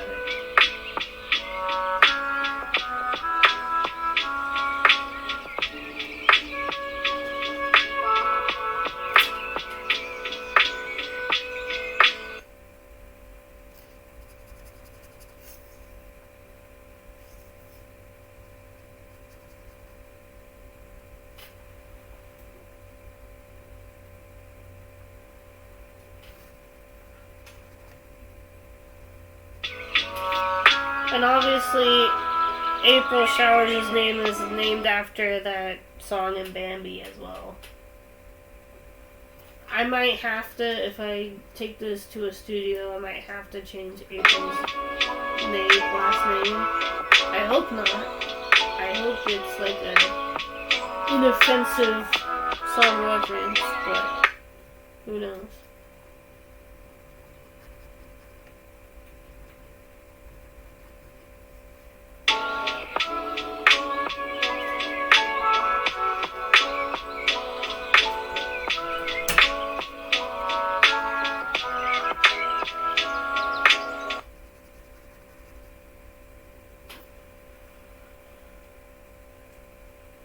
So, I might take my sister's advice and start watching Critical Role. I feel like I won't have enough time to actually watch a full episode of Critical Role. Maybe if there's like a highlight reel or something to get me started on that.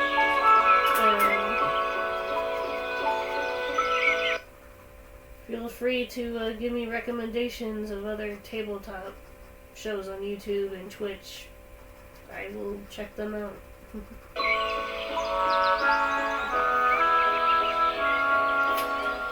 I feel like I'm willing to try anything to get my writer's block over and done with, including trying to roleplay as my characters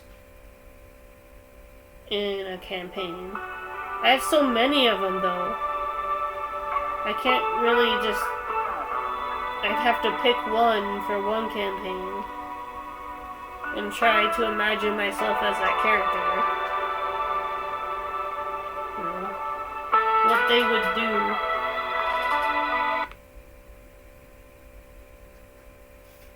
Obviously, follow the rules of the DM and figure out the rules of the dice and that kind of stuff.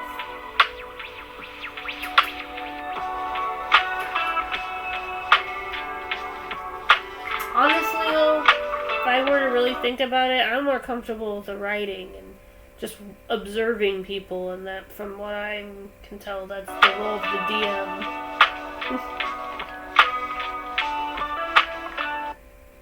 Then I would be actually sitting behind the table and stuff.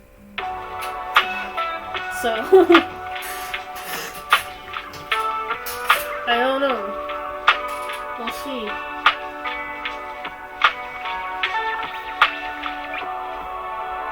I still have a lot to learn, obviously. But I didn't realize this, because I've never played D&D as a kid, or anything like that. I do like fantasy, but it's hard for me to imagine myself as a character, you know?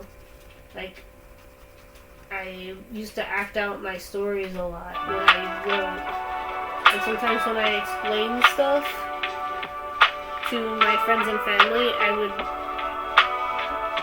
act it out as if I were the character. So in a way, I guess I did kind of roleplay, just not, with dice and with other people. It's kind of hard to describe.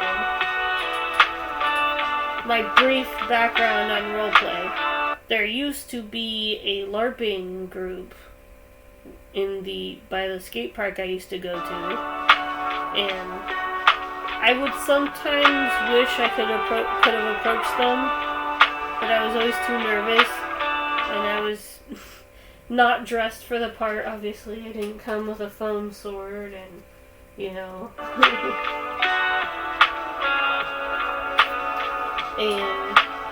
I watched stuff like Role Models where there was obvious LARPing in that movie.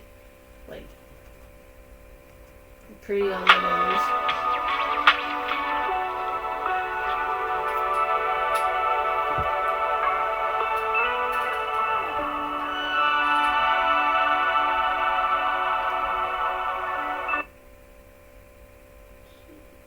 Maybe I can do like a small raindrop going down from her mouth to her. I don't want to cover her entire face with raindrops, but I will imply some.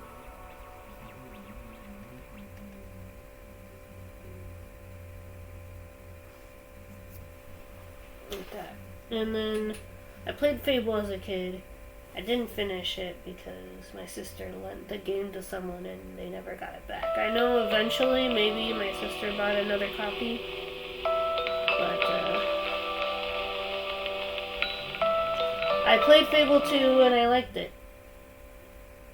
But I was a blacksmith in my Fable 2 run. I was obviously the hero. I always pick hero, and if given a choice between a villain and a hero, I always pick hero. Like, when I went to try to play Vampire, I might have to restart the game because I don't remember where I'm at, and I don't know. I picked good Jonathan Reed run, even though everybody kept telling me that would be the hardest run to do, because you can't, like, feed off of the citizens, I explained I only fed off of people as Jonathan Reed if they were attacking me, so like the vampire hunters or the random creatures, like a rat.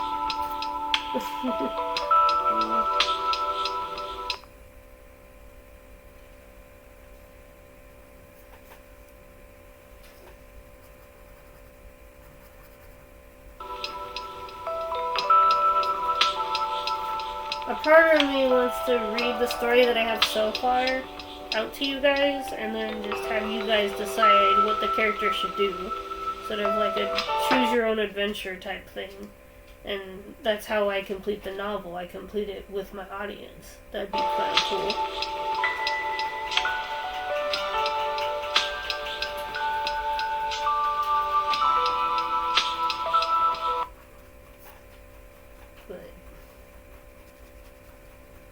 On the other hand, I'm kind of worried that you guys might make it weird. I know how the internet can be.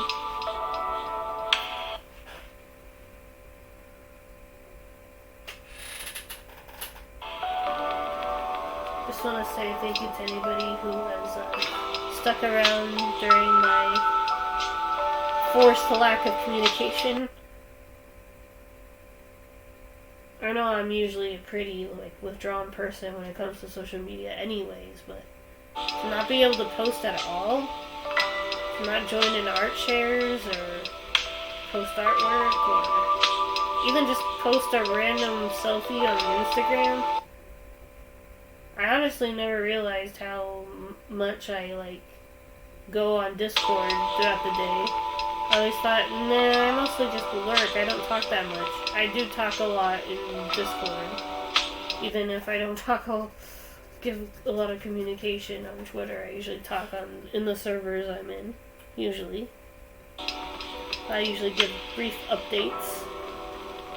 Like, hey, I feel sad, or I feel happy, or Look at this picture that I took, you know?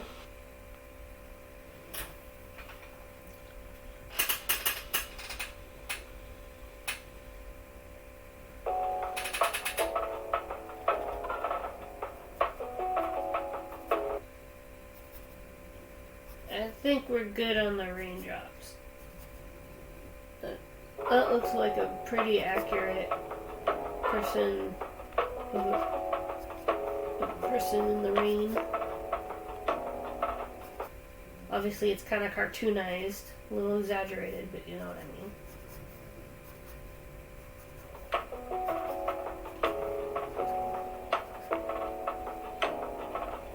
I'm doing ink so that maybe I should have done the color background first before putting down the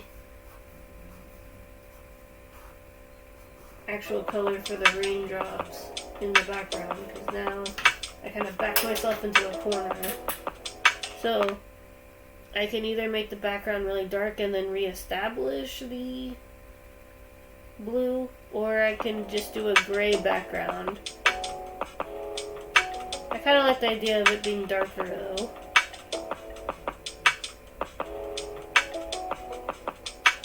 I don't know what my obsession is with having a lot of my artwork take place at night. I guess since I'm up most of the time at night and not during the day. That's what you guys gotta understand. I'm nocturnal. That's why a lot of my friends on the internet tend to be from overseas, because I don't sleep unless it's during the day at my time.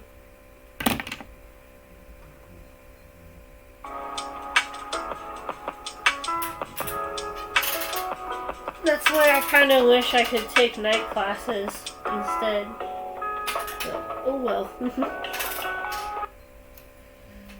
Nah, but then I'd have to stream during the day, and yeah. And I just established I'm nocturnal, so.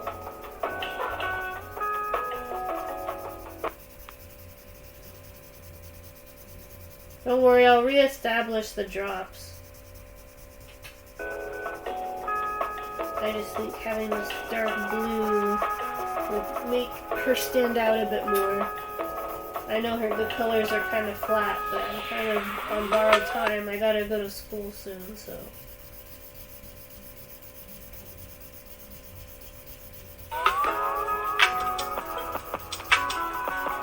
Normally I would go layer by layer and add like metallic colors and stuff like that.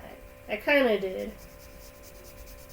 I could always add more detail before the next coloring stream next week, if I wanted to.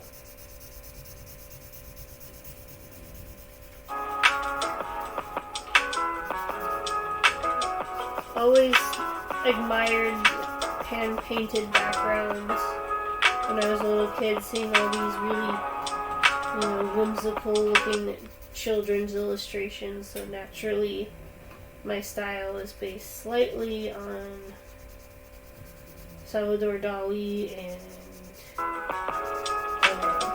Vincent van Gogh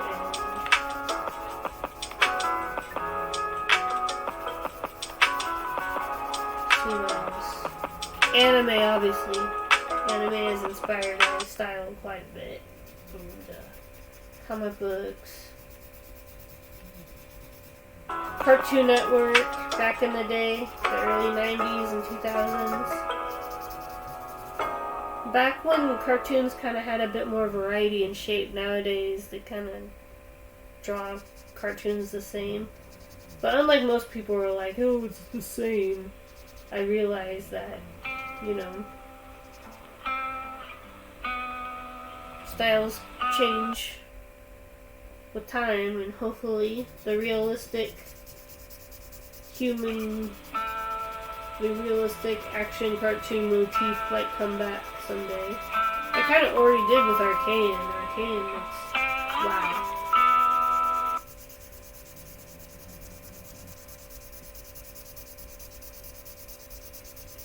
And even the Critical Role cartoon on Prime. Kind of looks like an early 2000s anime. Vox Machina or whatever. Looks great.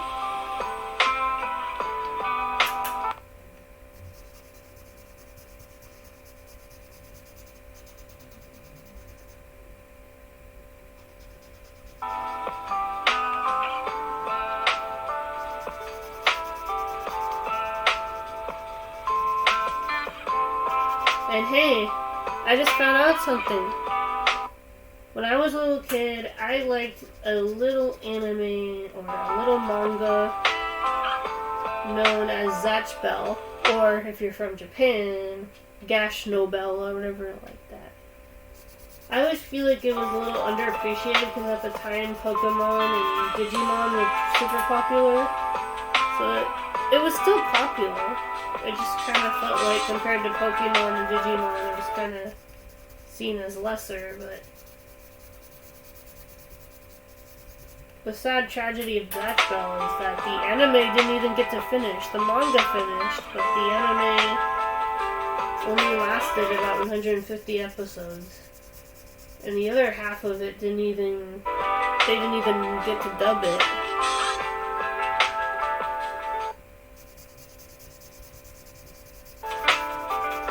I like both the Japanese and dub versions. I know some people are very picky about that kind of thing, but I tend to watch sub and dub anime interchangeably.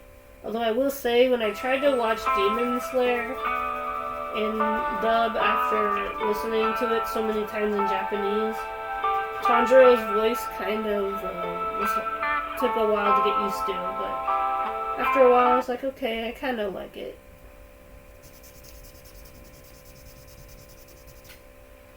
It took me a while to realize, but Bryce Kendrick or whatever,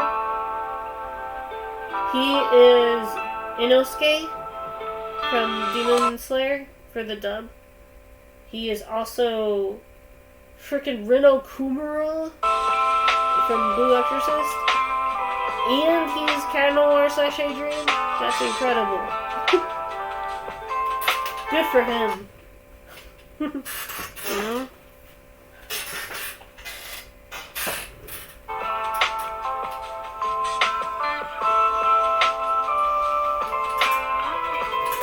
And also, I just realized that those Bryce Kindleherk roles, Inosuke, Rino Kumura, and Adrian / Cat Noir, they all like to fence or use swords. I'm like, I guess he really likes characters with blades. Though one could argue Cat Noir uses a baton, not a blade, more like Robin, you know? Or he's more like... My hope is that in a future Ladybug season they do give him a sword, you know, with the little black lime green outlines and a black blade. That'd be so cool. But I understand it's a children's show and, you know, Ladybug's weapon is a yo-yo, so they're probably not gonna give them anything that has...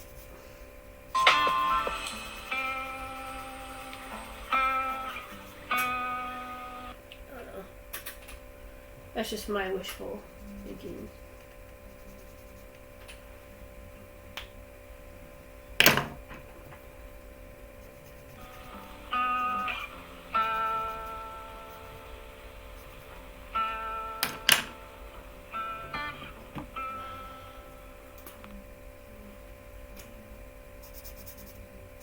There we go.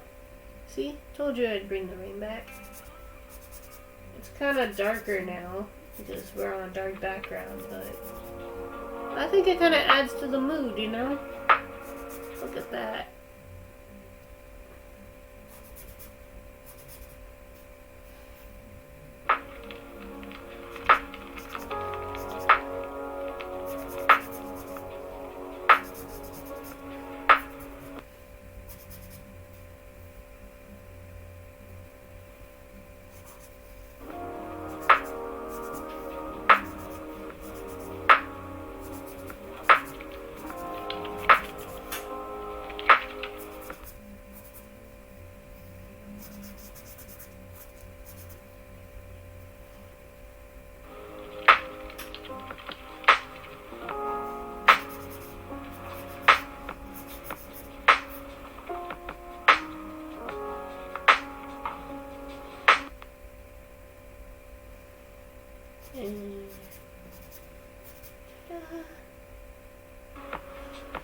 Okay, so for the grass, obviously, since we're deciding to set it at night, it has to be darker.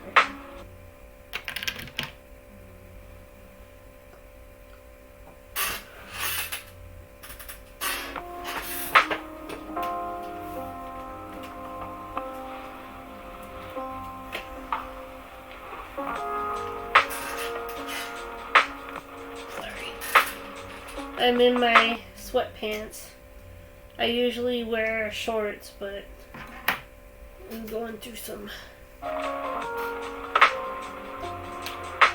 issues right now, so I need my fat pants right now.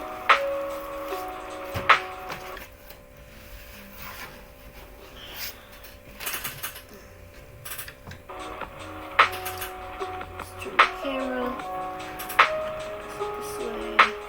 I'm going to turn the camera a little bit more.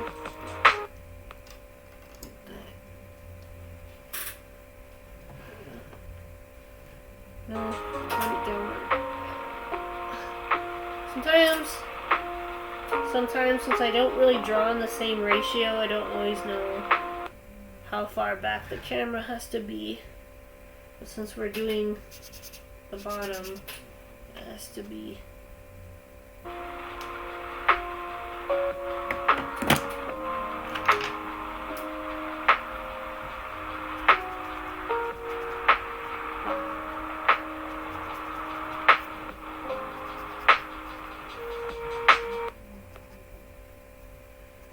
this opportunity to define her shirt a bit more. It's looking a little faded.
I don't know why, but the opening piano of this lo-fi song kind of reminds me of Go Easy on Me by Adele.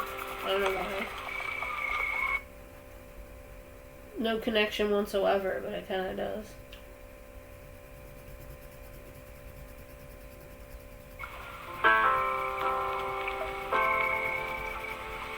Now that I've said that, you probably won't be able to unhear it. Unless you've never heard this song before.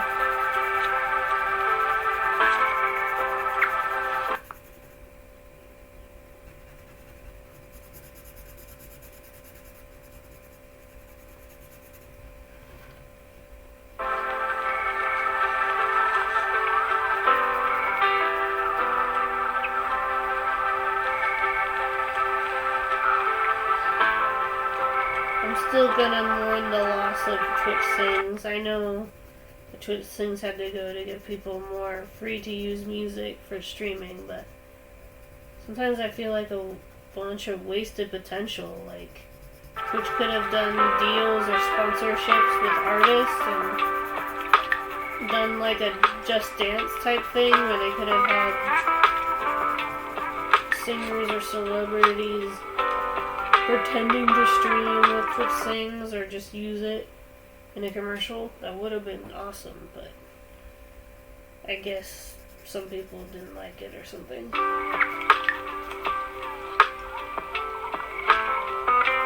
Twitch Sings, if you don't know, was like a karaoke app that Twitch had for a while. I have a few streams of it on my channel. I was debating whether or not to make that one of the highlight playlists when you go into my YouTube, but I've done quite a few covers, and for some reason my audience kept requesting Never Gonna Give You Up. You would think my audience wouldn't want to be rickrolled, but they did. It's weird. So I've covered Never Gonna Give You Up like 6 times, leading me to know the song by heart at this point. Kind of embarrassing.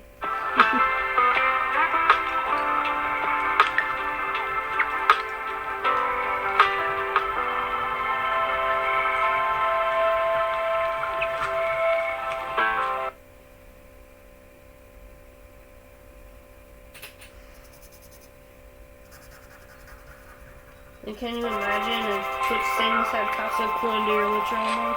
People would never get the song stuck out of there. People would always ask for it.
Oh, there's a gap in between her arms and her hoodie that I didn't see. Sloppy. What did I expect at 6 a.m. and I didn't really sleep, so I know. I'm working on it. But just know that if I sleep, there is no stream. So you guys know that. I don't know, I could try to stream early in the afternoon instead. Or early in the evening. I'm working on it. At some point, I hope to start streaming at 4 or 5 instead of midnight to 6 o'clock. That would be nice.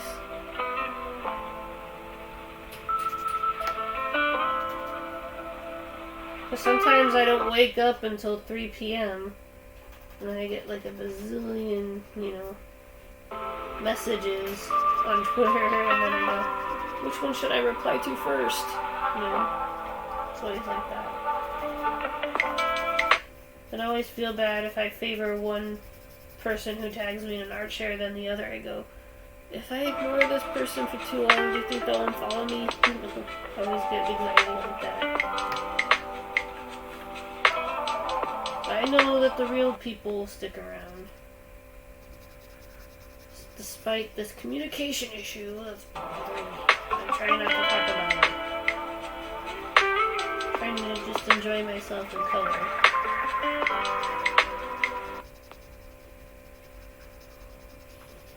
And a shadow.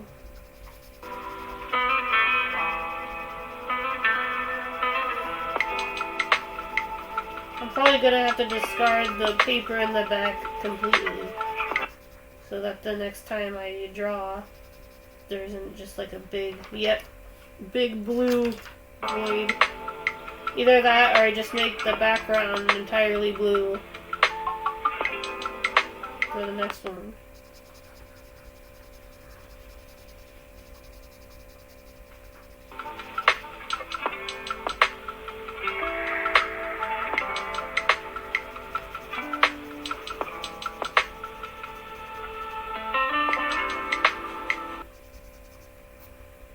As for where the shadow is coming from, just imagine, like, off to the distance there's a street light somewhere. I didn't want to add it.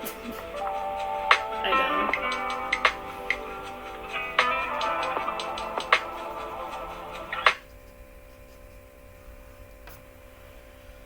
But there are shadows at night. I know a lot of people don't think so, but there is. There never stops being shadows.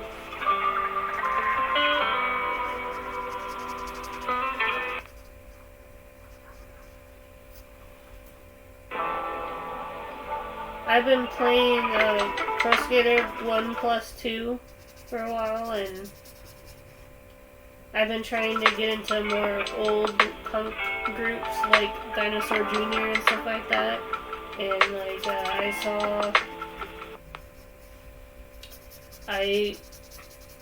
I was like, I wonder what the intro music to Pro Skater 1+2 is, and it's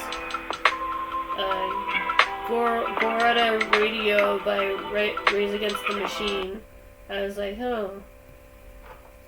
I'm starting to know more about their songs, and I'm like, hey, they have more than just Killing in the Name though. And they're actually kind of good. I usually don't care for like shouty, like rap groups like Beastie Boys and stuff like that. Because, I don't know, I can handle stuff like Metallica, but for some reason, shouty rap is something I don't usually care for. But that's starting to change a little bit. I'm broadening my musical horizons. Lately, I found out that there's modern swing music, and I kind of enjoy it. One of my favorite modern swing songs is called Planet Jive or something like that. It's kind of hilarious. So look it up. It's pretty hilarious. Okay.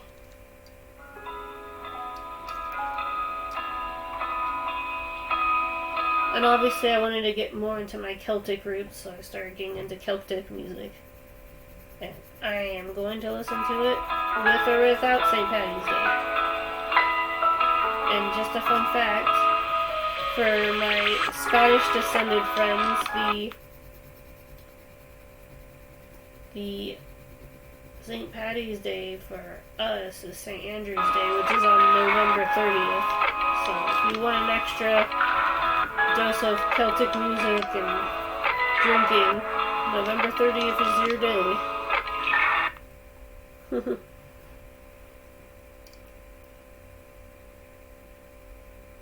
So if they say, why are you playing Scottish music or Irish music? It's not even St. Paddy's Day. You can say, it's November 30th. It's St. Andrew's Day.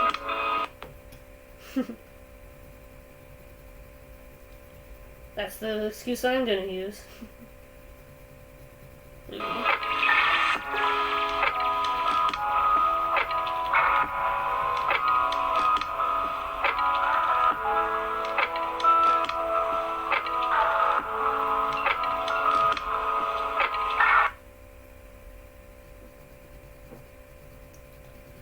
I'd say my favorite Rise Against song so far is Renegades of Funk and the radio song I was just talking about.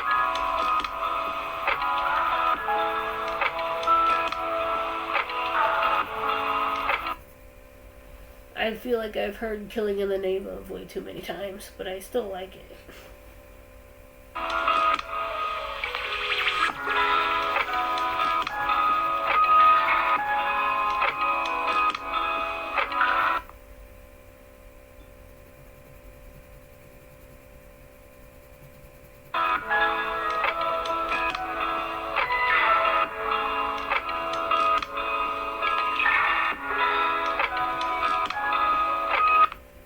And obviously I like the new Bastille album. The new Bastille album was good.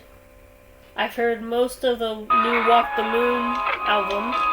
And I am obsessed with like the 80s style track called Fire in Your House. I know Walk the Moon is a very like throwback sounding band. They kind of have like this 80s vibe to them. Ever since I heard like Shut Up and Dance With Me, I knew that I was gonna like this band. You know? I've seen them once technically, but they were not the headliners. They were opening for Muse. And Muse was pretty good.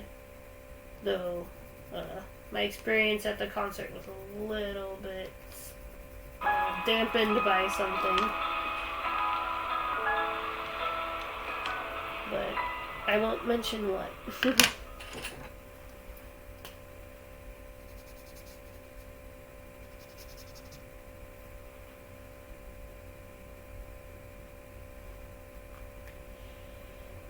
Now for the rock. Because it's supposed to be nighttime, obviously. Stay with me now. We gotta make it a dark gray.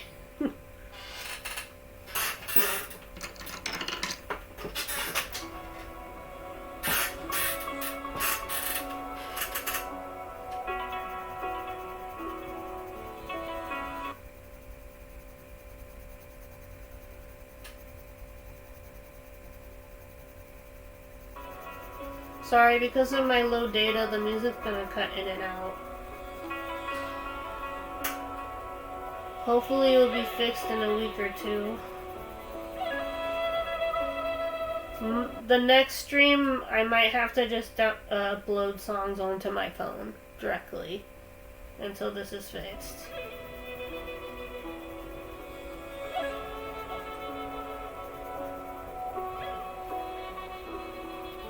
So that I'm not using even more of it. Because I know I'm going to get a lecture later.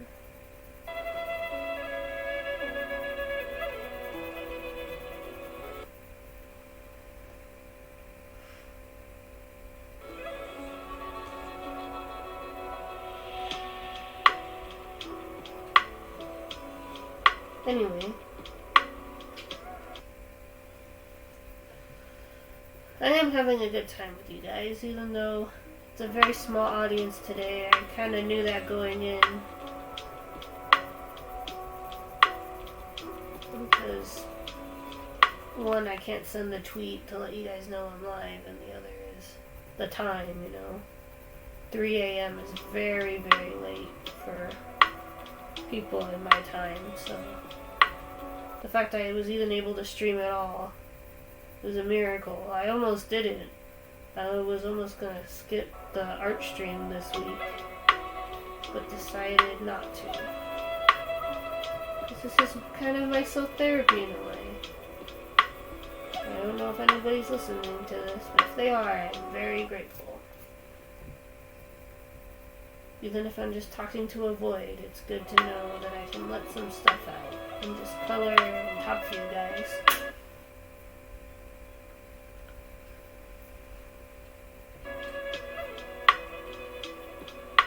so I can show off my cool earrings to you guys.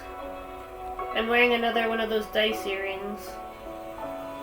I got them in bulk, so I have them in every color. I decided to go with green dice today. Dark green dice.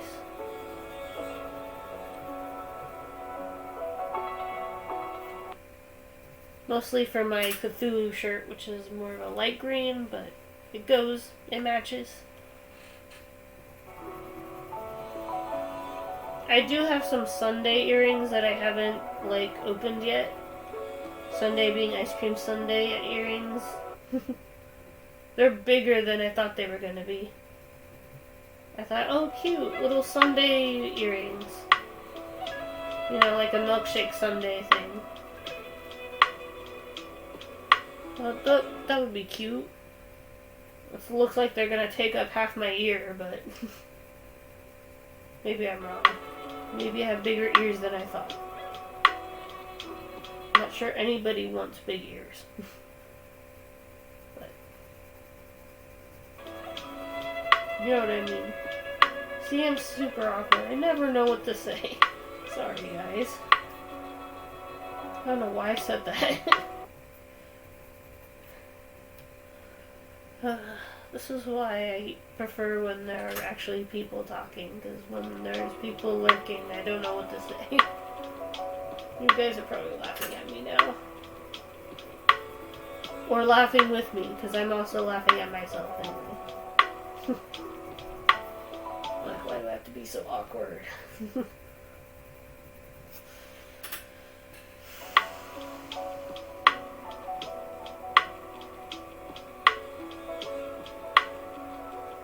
Pretty good.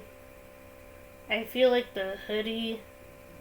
Nah, if I make it too dark, people won't be able to see it, and it will just blend in with the dark background.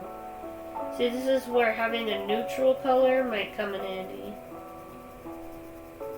Because you need your neutrals with your darks and your lights. So that it looks a bit more natural. Anyway, we're getting close to the end of this piece. I don't have a lot of time to do a second one. So my options are do something that doesn't require a lot of color, or just to end it here.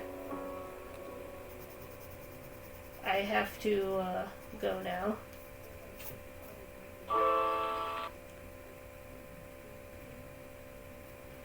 I feel like I'm gonna do one last thing. Shade in the umbrella a bit more. I always say that, because a part of me doesn't want to ever leave you guys. All the time when I do my art stream, I just go, one last thing, and then it's like 3 to 4 hours later. But I mean it this time. I can't stream for very long.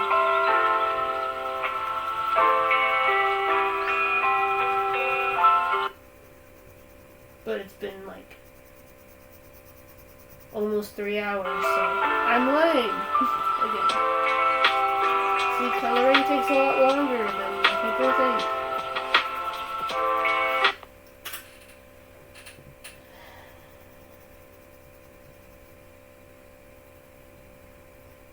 I'm adding a little purple to the tip so that it looks a bit darker.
There we go, that's the darker purple I wanted for her hat.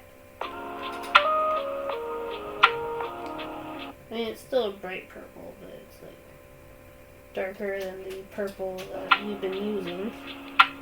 This is the kind of color I was going for.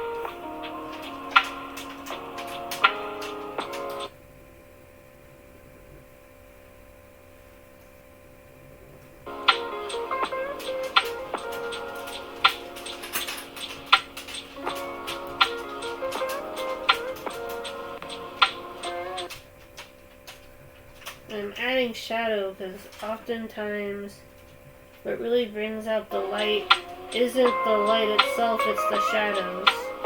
It's the shading. There's a saying in the art world, color gets the credit, but shading does all the work. So, oftentimes I do color on stream too, but for the most part I'm shading. So I tell people it doesn't take just an hour. It takes several hours to do this. And it takes a lot of patience too. Obviously if I did use paint, it would go by a bit faster, but it'd also be a lot more messy. That's why I'm grateful that I'm a pen artist sometimes. Because I do like painting, but it is super messy.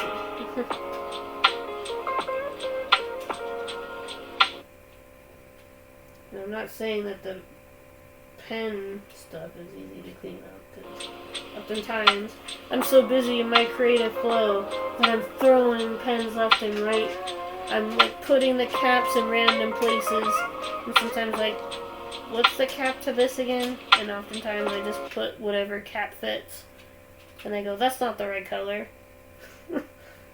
Because as long as they're capped and they're not dried out, that's what matters to me, oftentimes.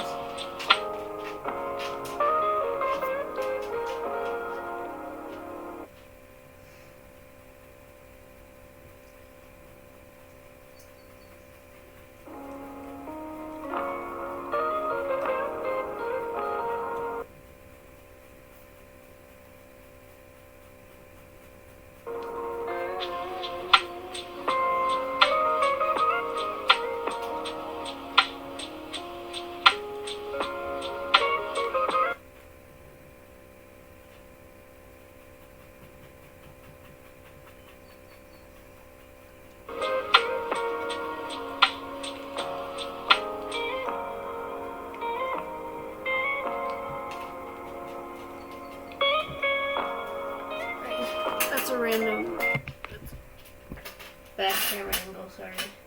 Sometimes my face cam kind of wants to go off to the side on their own. I didn't always have it put to my laptop. I used to have a little tripod thingy, but I recently screwed up the setup on it and I don't know how to raise it up or lower it. So I don't really use it anymore.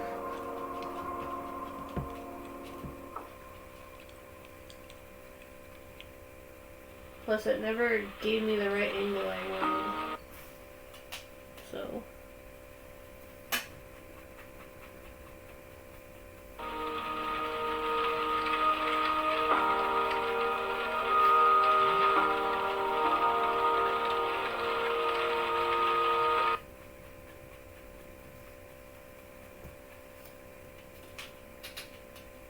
Wait, is this part of the hat too?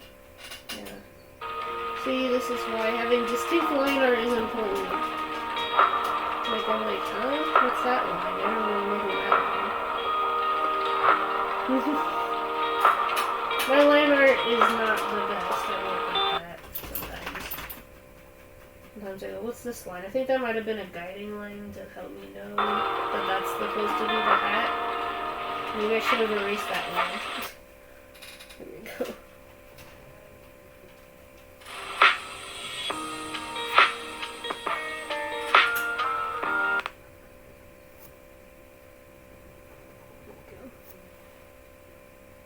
Better? Now her hat isn't blending in with the umbrella.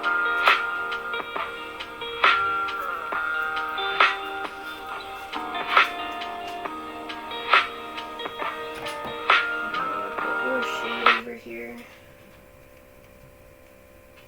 And have like a little shadow off to this side.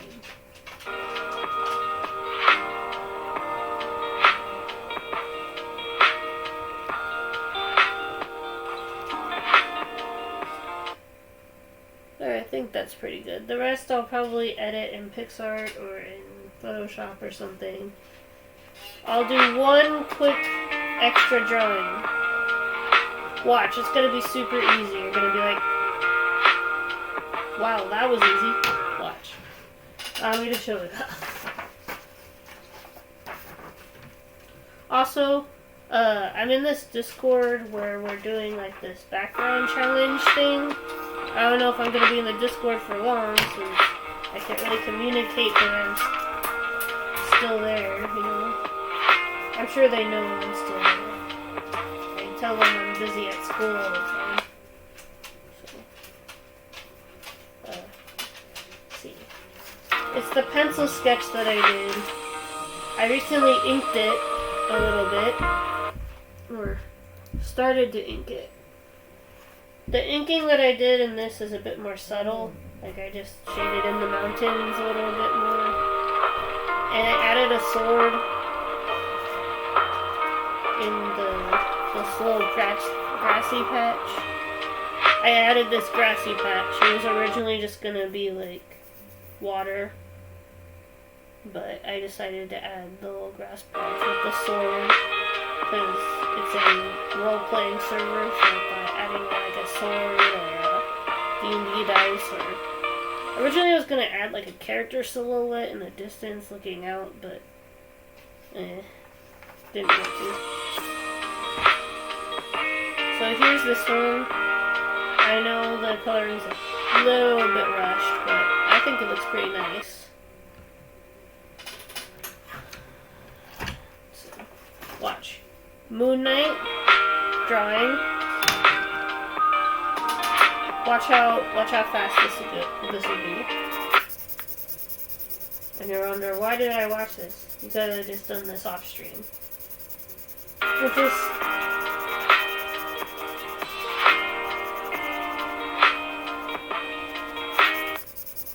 in the edited version, I might make him stand behind a moon or something.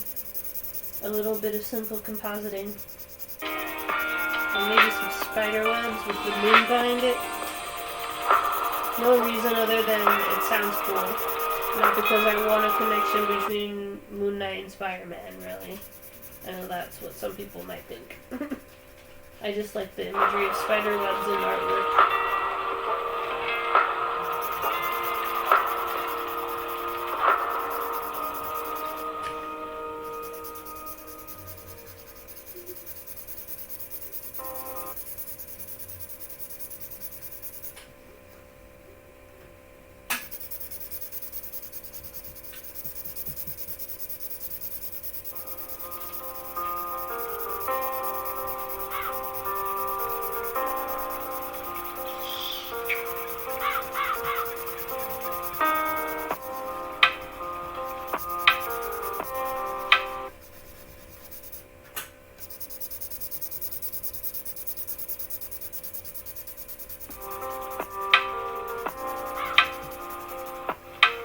See? That was easy. Easiest coloring ever. More like shading. Anyway, I better go, guys. Thanks for stopping by on the stream. It's really cool to connect with you all. I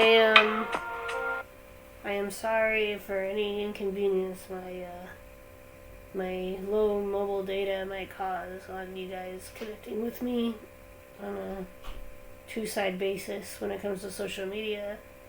Hopefully it will get fixed next week or the week after, because it's inconvenient for me too. Anyway, hope you create and inspire, and the love for what you do never retires. I might I might add color on on the border for the Moon Knight drawing, but I honestly think it looks good in black and white. I can't imagine any color in it, really. That's why I did the black Sharpie background, because the colors for Moon Knight are traditionally black and white, from what I can tell, like yin-yang type thing.